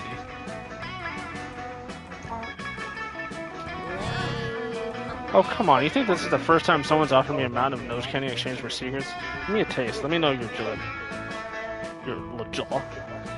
You've got no choice. You open your bag of nose candy. Ah, it's crickets. Just a bag of crickets you painted like candies. Why did you think this would fool me? I do candies all the time. Crickets are everywhere. This is unacceptable. Using her reality-bending powers, Zoe takes over the minds of the crickets and transforms them into scrambling humanoid cricket pile. It forcibly ejects you from the building. Smooth move. It's a cricket hole. You lose -2 smarts and -1 charm. Damn. Well.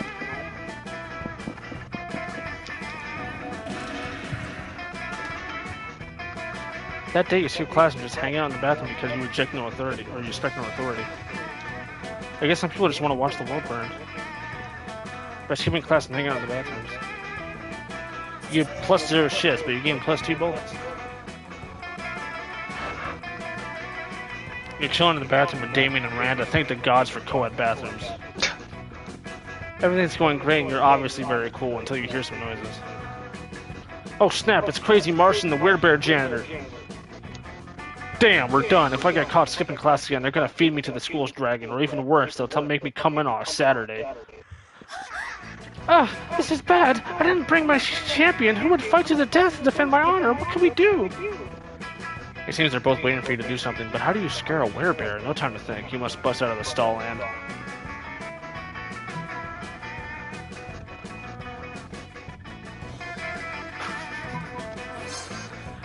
You puff out your cheeks, stuff a bunch of toilet paper in your shirt, and wave your arms in the air. Crazy Martian has no idea what the hell is happening. He thinks he's having a flashback to Nam. As Martin flees to the bathroom, Damien puts a hand on your shoulder. That was stupid as hell, but you sure scared him to death. Stupidity plus bravery is my favorite mix. You're rad. Yes, that was superb. For a moment you scared me too. So convincing. You're my knights in shining armor. Defeating a werebear with nothing more than toilet paper. That's something to remember. You get +2 bonus and +1 creativity. Woo! That weekend. Ah. Let's do this. Let's do this! Suddenly become acutely apparent the inevitability of your own death. Jesus Christ. You think you're having an existential crisis, but it's actually just Zoe. She coalesces from a murky soup of your darkest thoughts. It's cute.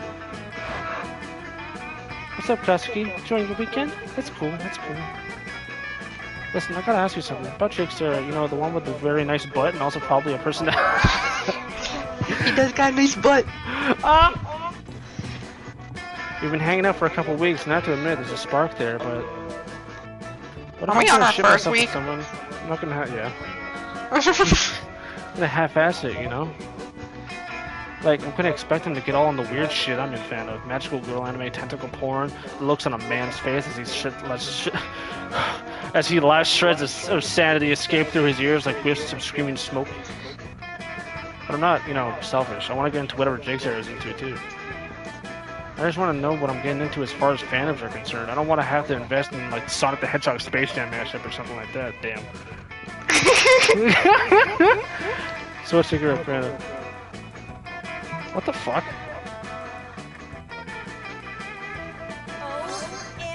OMG! Jake Sarah is a Bustafarian too?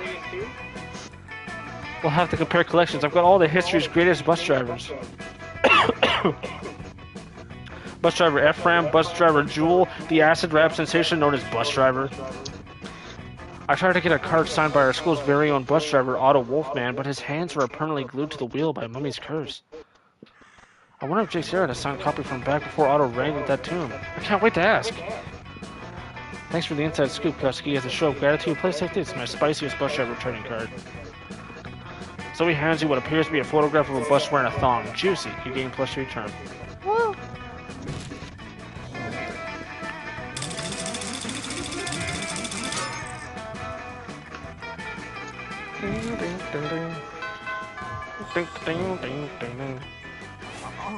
Where are you gonna go, babe?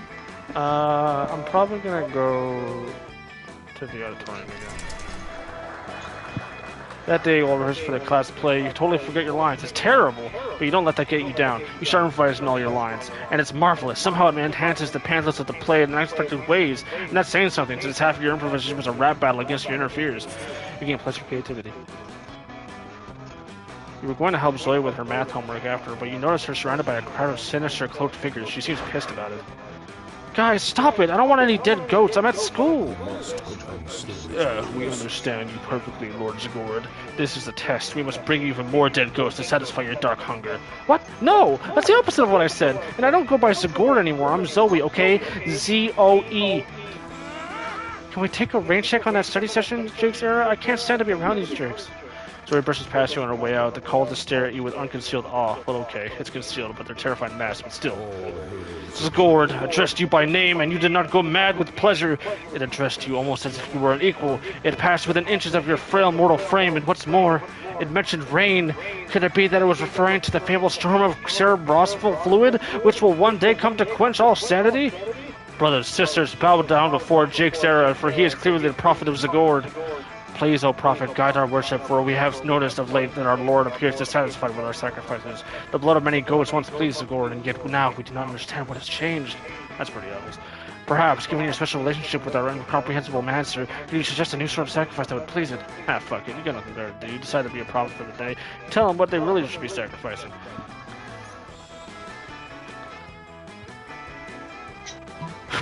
Sorry, on the side.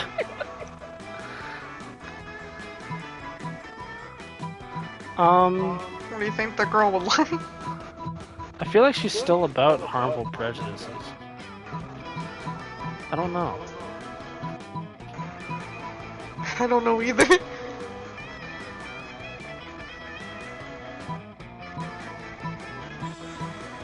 seems tough. I'm gonna go with my gut. Okay. But our harmful prejudices are precious to us. They're how we remain reliably unpleasant, the better the unpleased Zagord. Maybe that's how it was already explained, but Zoe's got an entirely different set of standards that don't involve being a bigot. Ah, your wisdom truly is subtle indeed. Very well, bring out the prejudices. One of the cultists steps forward with a steel-banded box stained with blood and scorched by fire. You're not sure exactly what's inside, but it smells pretty racist. Now bring out the vat of acid we always carry around. Where they're keeping this stuff. Those robes must be really roomy. Now that's all the prejudice and acid. Go on, do it! The box is also to sound like 1,000 grandmothers disapproving of your gender identity. We are suddenly unprotected from new and radical ideas. Revelations are flooding in. Could it be that we have been jerks? Alas, it is true. It is true that our Lord demands from us a further sacrifice. It's the greatest sacrifice of all. We must sacrifice the past. The names of Gord is gone, perished along with the dark timeline that gave it birth. Here and now, we rededicate ourselves to a new cult, the cult of Zoe. Wow, that worked way better than you expected. Maybe you can dissolve the prejudices of other bigots in acid too. Or maybe you can just dissolve the bigots in acid. Either way, you gain +2 charm and +1 bonus. I feel like the red guy would be into, like, boldness, right? Yeah. That day you visit the bathroom to take a number 2. Don't worry, there won't be an illustration of that specific moment. Thing is, you make one of the boldest decisions of your life. You don't put paper on the toilet seat before using it. Look at you, you crazy bastard. You gain +2 boldness and probably +1 Staphylococcus with a slight chance of 1 ACD. You're doing your thing when a wild Damien suddenly appears. Hey you look like you're having nothing better to do. I need a mount for the prom because walking is for the losers. And also because I lost my photo. But I won't take just any lame-ass mount. I need the best creature in hell. So let's brainstorm. If you don't answer in the next 10 seconds, I'm putting a bit in your mouth and riding you.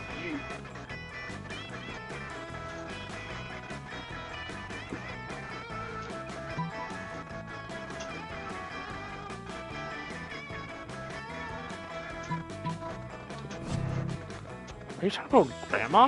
You want me to ride my grandma in the prom? Would you ride your grandma? Oh shit, what if they think she's my date? It's bad enough I have to feed her and bathe her every night. You know, you look about the right size to be a grandma treat. I'm pretty sure that's not a compliment. You flee before you can find out for sure. You lose 1, +2 charm and 1 fine. How was I supposed to know that's his grandma?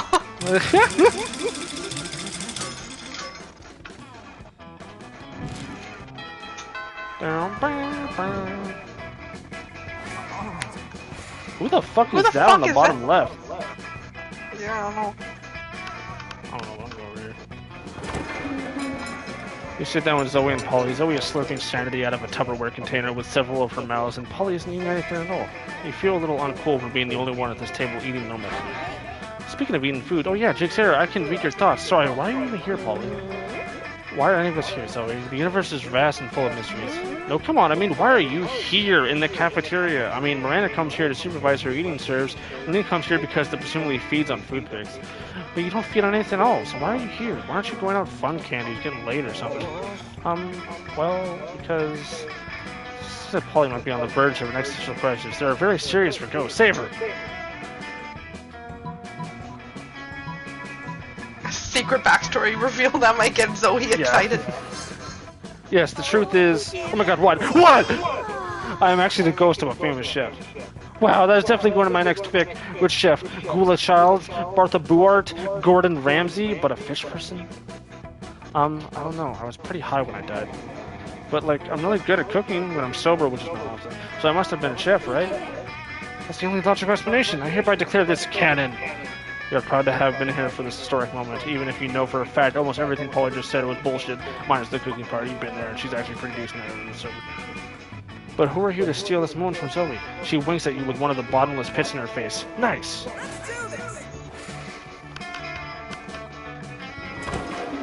You find Scott and Damien immersed in their favorite mobile game, Pokemon's Go, based on a classic Pocket Humans. My Reginald Bosworth uses income tax audit. Oh no, my Lindsay Roberts never saves receipts. It's super effective. Ah, now for the finishing blow. Wait, what? Reginald contracted lymphoma. Reginald's lymphoma deals 500 physical damage to him and 999 emotional damage to him and his loved ones. Woo, I win again! Why are all your Pokemon so unhealthy, Damien?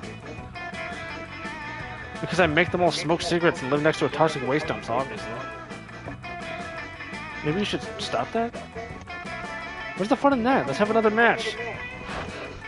What are you two nerds doing? Nerding around? Nerd up, nerds? Whoa, Scott, is that you? We didn't recognize you under all that nerdery. What are you doing playing a dumb video game for stupid babies? But Pokemon isn't dumb, it's cool because... No way is Scott gonna come up with anything, but if you do, maybe you can score some points with Scott or Damien.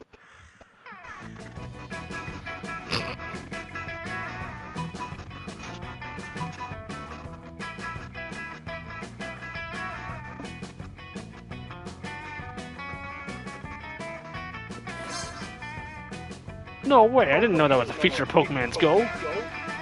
It's not. She's gonna grab someone's phone and... You snatch Damien's phone, heft it in one hand, and fling it across the cafeteria. Hey, my phone! What the dick was that for? Yeah, if someone threw something, I'll get it. Oh, bro, check out the perfect spiral in that throw. That's technique right there. But, like, if I was gonna throw veggies, wasn't that mean, like, I'm gonna throw veggies at them? Yeah. I don't think that was would've a good choice there. unless Damien might have liked it because of the chaos, I guess. But I don't know. I didn't have a choice there. That's fine.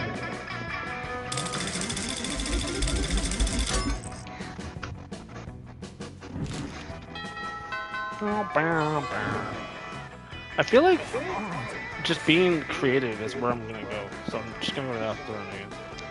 Honestly, I'm going back and forth between the gym and the bathrooms because it seems like fun and boldness is for that guy. That day, while rehearsing for the class play, you are struck by the lightning of inspiration. You come up with the ultimate nickname for yourself. You tell everyone that you call you by, also known as one of the seven most douchebaggish moves in the world. But the nickname is so awesome, intended, and appropriate that people decide to go with it. Quite the feat, you gain +2 creativity. We dare you to actually come up with a nickname for yourself and ask the other players to call you by that name until the end of this run. Biggest Dickus. Oh my god. You spot Zoe and say hello. She seems to be in a pretty good mood. Hey T-Sarah, sorry about running out on you before. I was just overwhelmed by all that cult stuff. Speaking of them, they've actually been a lot better lately. They're still pretty clueless, but at least they haven't given me any more dead animals. Well, what's going on? Well, better not to mess with success. Anyway, I gotta go study for my ambush finance midterms later. As Zoe leaves, you notice her cult is peeking around a corner. When she's gone, they sheepishly approach you. Hey, Jigsaw, praise to be you for your unholy wisdom and stuff. We were just wondering. Did Zoe say anything about this? Does she like all the dead goats we're not giving her? Are we using the right pronouns? We love her so much, and we want to make sure she's happy or unhappy or ruthless and sane. As positive as she can be. I love her the most of all. Who said that? Whoever you are, you can't possibly love her more than I do. I'm the one standing at the front. I was standing in front last time. We all look the same because we're all wearing masks. Silence! You can't silence me. You're not my grandmaster. Well, someone is, right? I mean, we have a grandmaster, don't we? What kind of cult would we be without a grandmaster? You don't, do we? Well, that won't do. Please! Jake, Sarah, grace us with your wisdom. How shall we choose our grandmaster?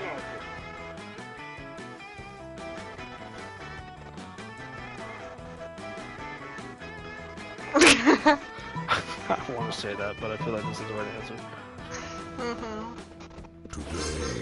Indeed, in the past we have often contorted our forms in dark rituals in order to better comprehend the state of our dreaded leader. But this will be our most unwholesome transformation yet. Still, it must be done. Bring forth the backpacks and the 3 ring binders. Throw open the vaults and dispose them of their phone charms. And it's going to be the best semester of all time! The cult dispersed throughout the school in their new gear to get the full spooky high experience. And soon, we have learned a great deal in the past 30 minutes. Most of all, we have learned that high school is essentially a glorified popularity contest with a side of wanton candy abuse interrupted by occasional learning. We are a candy-free cult and we have sworn off learning as part of our pact with the Dread Leader. But the popularity thing gave us an idea. We are hereby elevating our most popular member to the role of Grandmaster. Rad Phillip, please step to the front of the group. Rad Phillip steps to the front of the group. He looks exactly like everyone else, but that swagger is so cool, so I watched him gain +2 charm and 1+1. You got it, babe. I'll do gym because the cat's in the bathroom. That day, an epic dodgeball match takes place.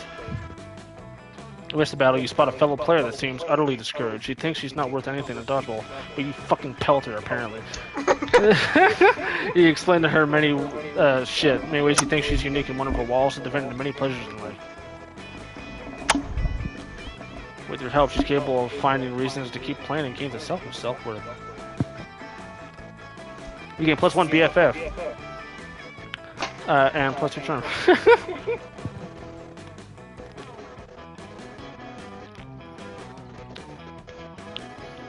You're minding your own business when Damien comes rushing through, punching everyone who's minding their own business. Fuck, I'm so angry! I'm so angry I want to pull out my own skull out and eat it. Jesus. I'm so angry I want to set the school on fire and then punch the fire in its fucking face. I'm so angry I want to spend years accumulating political capital so I can become president and then use my nuclear codes to blow up the sun. And you're standing in my way. Move, Mel, or I punch you so hard you'll remember what melancholy the times when you could move without all your bones hurting. Oh no, violence incoming. Think fast.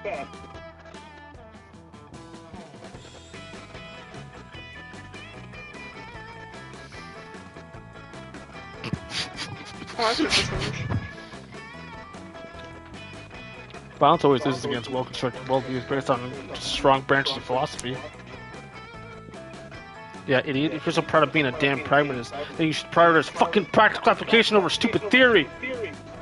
Oh, Katsuki, that's actually right. Why don't you move the fuck out of the way before I punch you in the lame pragmatist face of yours? I invite you to calculate costs and benefits and tell me which is better for you, Mr. Practical Application.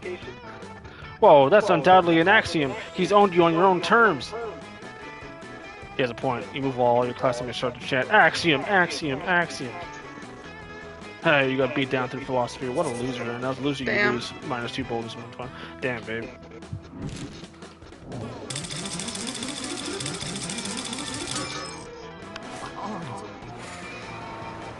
On Saturday night, you're at a cool pizza place that cooks pizza in a real pizza oven. Little did you expect that when the chef opens the open to get your pizza, Damien appears from the flames.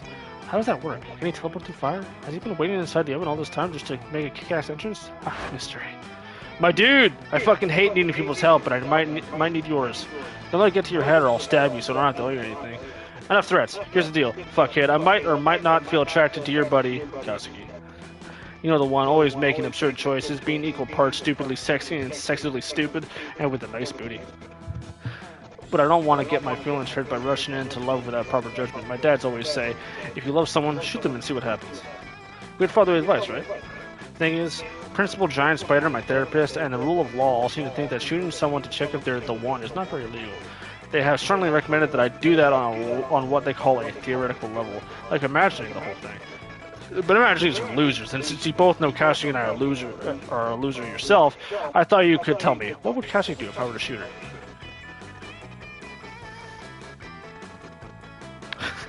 She would not be into it. # true story. First, she goes to the doctor every day just to get a shot. That's the only thing she does from first. You know what? There you go, babe. Whoa, that's convenient. Also, the other thing, Katsuki does some nice booty. What? I have the feeling dating me it can increase someone's chances of getting shot or stabbed, but you don't have to be as big as an asshole as me without making some enemies along the way. Got my throat. But knowing Katsuki is getting the shot is relief. I fucking hate guilt. Okay, it seems like my heart is being a drunk idiot this time. I might be onto something. Nice. And who knows? If she's getting a shot, I might add some spice in my foreplay, if you know what I mean. I mean, shooting Katsuki before having sex with her, just to be clear. Damn.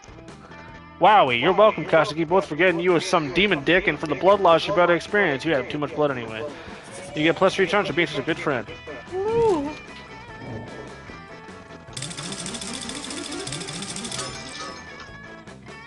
Damn, I'm reversed a lot. I feel like I'm not gonna get it because I failed like what 3 choices. I'm on. Yeah. That day while rehearsing for the class play, you can't help but feel that you're not as good as the role requires you to be. Doesn't seem to be any ordinary way of getting yourself there, but there might be an extraordinary way. You summon the devil, one of many, and make a deal to enhance your creativity just a bit. You gain +3 creativity, you also lose 3 years of your life at the end of the deal. But who cares? They weren't happening in-game anyway. You notice Zoe with a big grin on the amalgam of chaotic nightmares she had used to form her face. It's adorable. Jake's here. Hey, guess what? My latest comic, Who Watched the Witchmen Have Sex, just got published in Weird Tales magazine. I worked so hard on it, and it's finally out there in the world. Nothing can ruin this moment for me. Who is this? That sounds like a challenge. Leonard, come on. Why do you always have to slide into my DMs, delighted? Because I always shed light on injustice wherever it arises. You're such a What about world chunky hunger, kitty. global warming, income inequality, human trafficking? You didn't let me finish. I'm gonna shed light on justice wherever it rises in the world of fandom specifically. Oh, cool. It is not cool, Zoe. It is not cool that publishing houses are showering attention on marginalized authors just because the inclusivity is hot right now. I mean, look at you. You got it all. You're purple, you're eligible, a woman, and you come from a hideous dimension beyond moral comprehension. Any magazine would die to be able to associate you with its brand. Well, it's all a shallow marketing stunt, and what's worse is distracting from the real injustice that the liberal media is too scared to discuss. Well, the artists who aren't part of some cool, sexy, underrepresented minority. What about us? How are we supposed to get recognized? If I was to entertain all the BS you just said, I'd say I don't know. Maybe through a combination of talent and the numerous connections and avenues you have available to you as a privileged member of society? Don't you use the P word around me, Missy. If I'm so privileged, then how come my comic Zombie Sluts on Fuck Island still has yet to be published? Because you spent all your time complaining about non-existent obstacles instead of getting better at art? Perhaps you have a point. Oh, no, wait, I forgot you were a girl. This can't possibly be my fault. Oh, it was a turtle. That's a Kappa. Oh, what the fuck? I just realized the shirt. You should send nudes. It's much more likely that the entire industry is biased against me. Looks like there's only one way to solve this. Get way ahead of her. You select the only option that makes sense.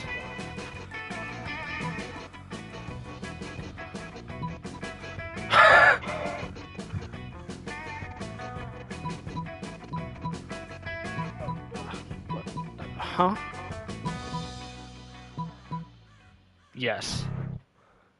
You should have general grow to resurrect your family in case they all died tragically for some reason, but this seems just as important. You should in another realm and summon Velasquez, Goya, Picasso, and El Greco. Wait a second. These aren't famous painters. These are the stars of Senior Regular Samurai Frogs, a classic cartoon from a simpler time. Velasquez, you like my comic better, right? Hey dude, says Velasquez, thanks for bringing up Best from Hell in which we now reside, but I don't know anything but art, do you? Nope, says over here. I'm hosted by Warrior's Code and eating lasagna. I knew it. Keep pranking, Dictionary, but totally useless. Woof. What are you gonna do if your whole family gets killed for some reason? Damn it! Hey, these concussions just hang out in the bathrooms because you respect no authority. You know, you want the world to know how reckless you are about the vast eternity, so you do some graffiti on the wall. No way! Look at he says, I'm bold as fuck, and you know what? It turns out the wall is a magical wall that grants wishes. What a wall! Deep voice resounds from the window and says, well, not as bold as fuck, but really bold. And again, plus 2 bolts. Oh boy, that's an opinionated wall. Anyway, look at you. You see Damien about to punch some noob when suddenly a dimensional portal opens between the two of them. Hey, what the hell? I was about to punch that noob. Who the fuck is that? There'll be plenty of news to punch my fearsome paramour when you are mine. What? I had traveled across time and space to find a fit commander for my armies and for my bedroom. Oh, you want me to come over to your kingdom so we can kill people and fuck? I wouldn't put it quite so crassly. Well, I would, and that sounds doper than hell, which isn't hard because hell is lame, but still. But if Damien goes to another dimension to fucking kill people, how will he fucking kill people with you? There's only one thing to do.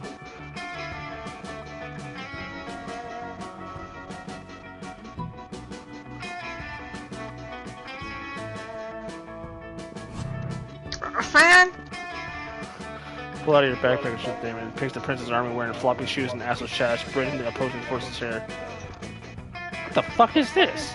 Opportunity, Damien. Any general can win a war with an army that's good, but imagine the glory of winning with a bad army. Oh shit, you're right. That makes them worse. Give them boxing gloves and dip their heads in concrete. Cut off some of their fingers. Make them all carry fake babies in order to understand the responsibility of parenthood. That's the attitude I expect from a great warlord. Victory will surely be ours. Alright, dude, I'm interested. Let me know when you make your army even shittier, and we'll go from there, yeah? Agreed, my love. Agreed. You doubt the prince wins many wars with that army, but sure he does to be winning Damien's heart. Curses.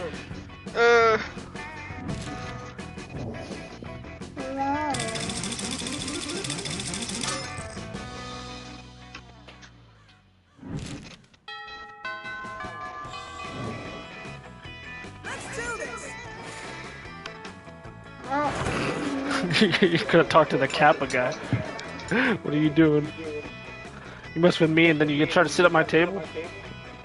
Go away and get ready to die, fuckhead. You just eat in the corner in silence. Will you die soon? Who knows? Meanwhile, nothing else happens. Damn! You think this is unfair? Next time, try to sit at a table a person who has expressed a desire to murder you. Totally not a smart move. Alright. Well. Damn. You sit down with Zoe and Scott. Scott is eating his trademark pizza sandwich, which is just three sorts of being on top of each other. Zoe has a notebook out, is taking notes. But how do you get your food, Scott? Why do you want to know so bad? It's pretty normal. No, it can't be normal. I'm doing research for my latest fanfic, Cry Havoc and Let's Hit the Dogs of Love. It's about a pack of werewolves going on the biggest hunt of their lives, the hunt that will change them as hunters, but also as werepeople. They went looking for food, but what they found was a personal growth and a new understanding of group sexual practices. Also food, so that's why I need to know. How do you hunt? Oh, well, normally I go to the cafeteria and ask for pizza. That's it? What about hunting in a pack, enjoying the spoils together in a feast of blood and rage, exploring each other's bodies? I guess sometimes me and my cousins order pizza at home, but then the pizza comes and then we eat the pizza? Zoe does not look at all satisfied with Scott's answer. Maybe you can get Scott to give some juicier info, or convince Zoe that ordering pizza is actually dramatic.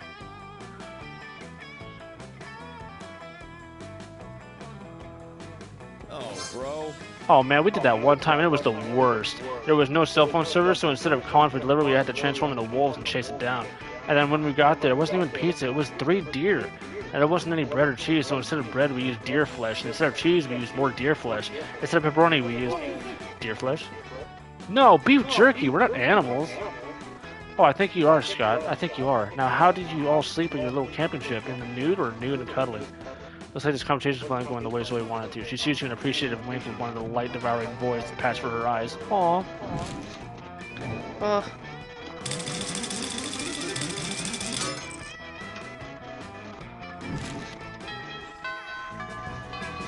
I already know I'm getting rejected. I mean, I think there's a choice to go by yourself.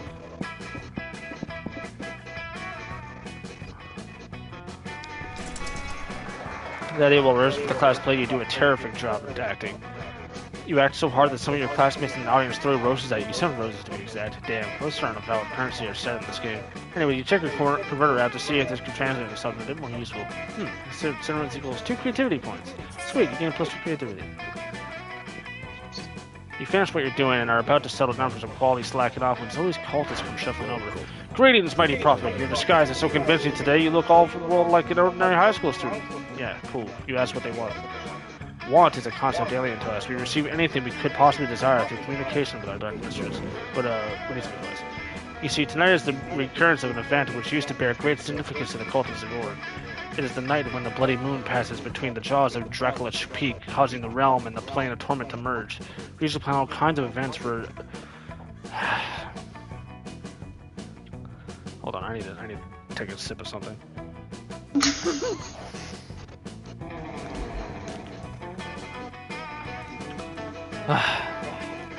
We usually plan all kinds of events for Nipdem Job Pottum ritual cannibalism, profane summonings, a partial reading of Dynamics, but the cult of Zagor is no more. We are the cult of Zoe now, and we want to do something to show Our Lady of Endless Regret of how much we've changed, as you have not yet led us astray, O great and terrible prophet. We humbly petition you for advice. What ritual would be worthy of the mighty Zoe? Huh?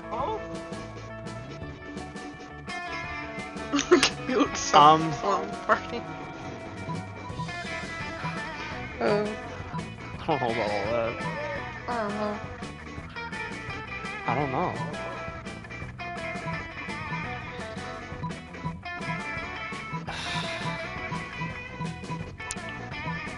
What do you think?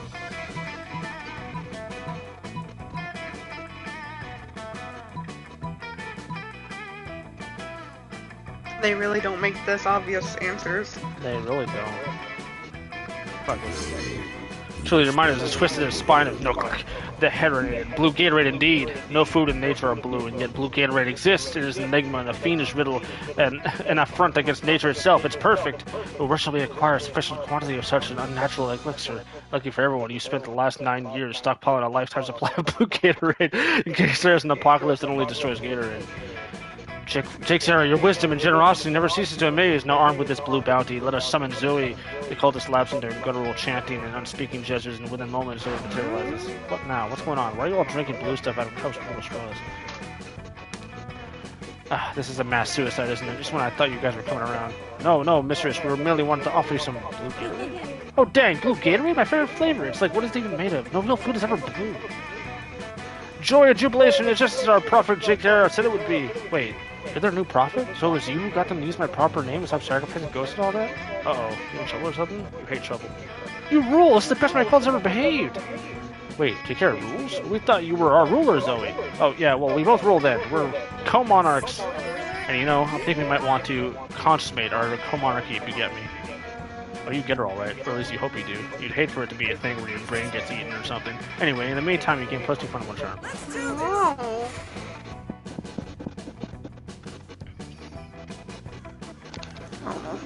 That day you skip class and just hang out in bathrooms because you disrespect no authority. While in the bathroom, you tell yourself in the mirror that you're so bold you would kill a tiny, big-eyed turtle with your bare hands. The monster's attack would instantly give you 500 boldness. But come on, you're just talking to yourself in the mirror. What's the merit in that? You know what? You can keep +2 boldness if you're saying that you yourself out loud. Later you see Damien packing a bag. Going away for the weekend. Detention. I have a fucking detention again. Why? Just because I rigged the teacher's lounge with booby traps that poured silky piss on whoever opened it? I mean, I didn't even set anything on fire this time. Let me spill the tea. This school is strict as fuck. Anyway, just brainstorming some ways to keep things entertaining beyond fucking ditching.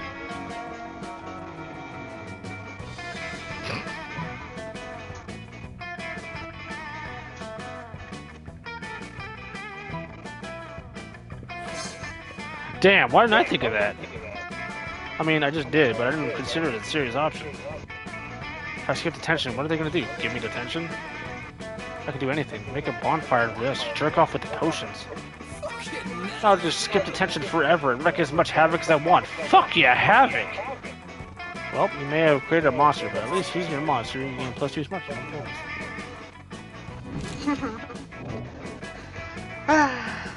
Who are you going to prom, babe?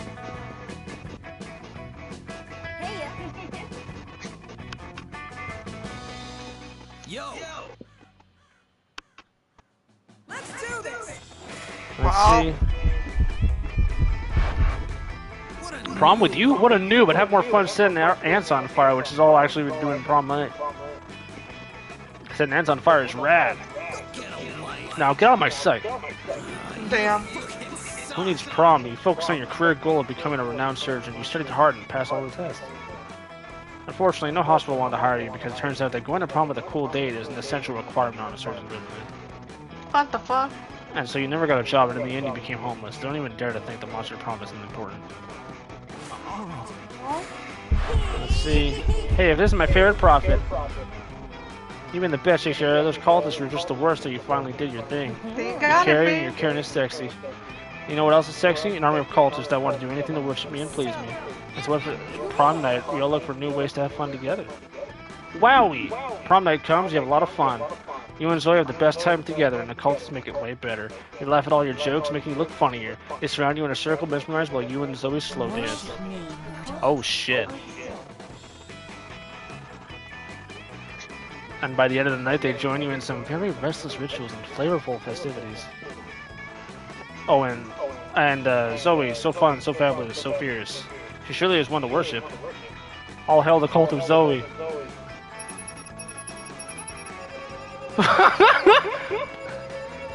Apparently, I'm the best at whispering nasty stuff to birds. Whoa. 37 out of 1,988. Jesus Christ. 1 of 45 endings. Yeah? Jesus Christ. I could see why this game takes 100 hours. Minimum. Well, I mean, that's it. I think. Oh, damn, there was a fucking... there was a ghostly night, bro. Damn.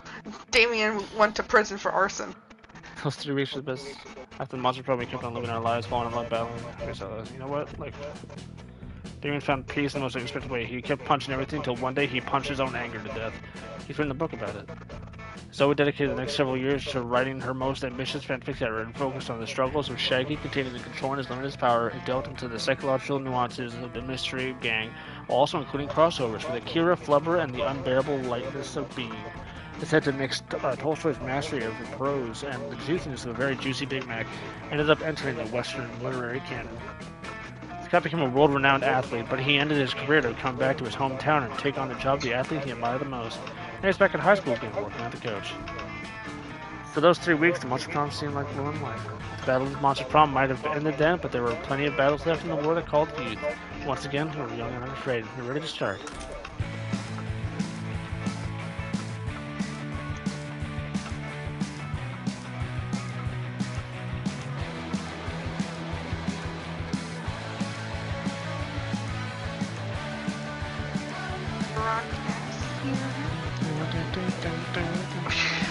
It's correct. Well, it seems apparently I got with the object girl.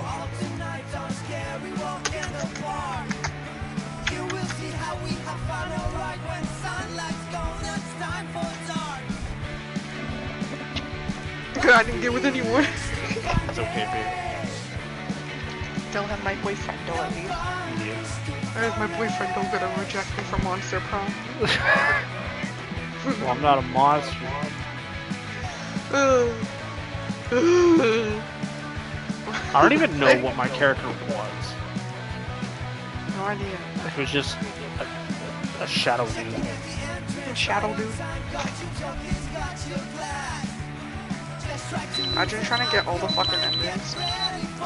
But yeah, I can see why it's fucking 100 fucking hours.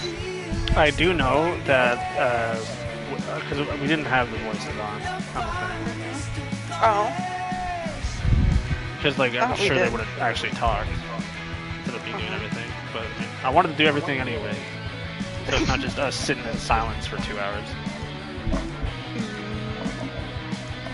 But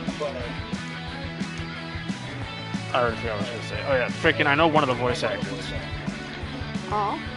Freaking the dumb werewolf guy. Oh. He's voiced by a YouTuber, freaking Aaron Hansen, I believe. Even though we didn't have the voices on, but still. Oh, I got a freaking little picture at the end. That's adorable.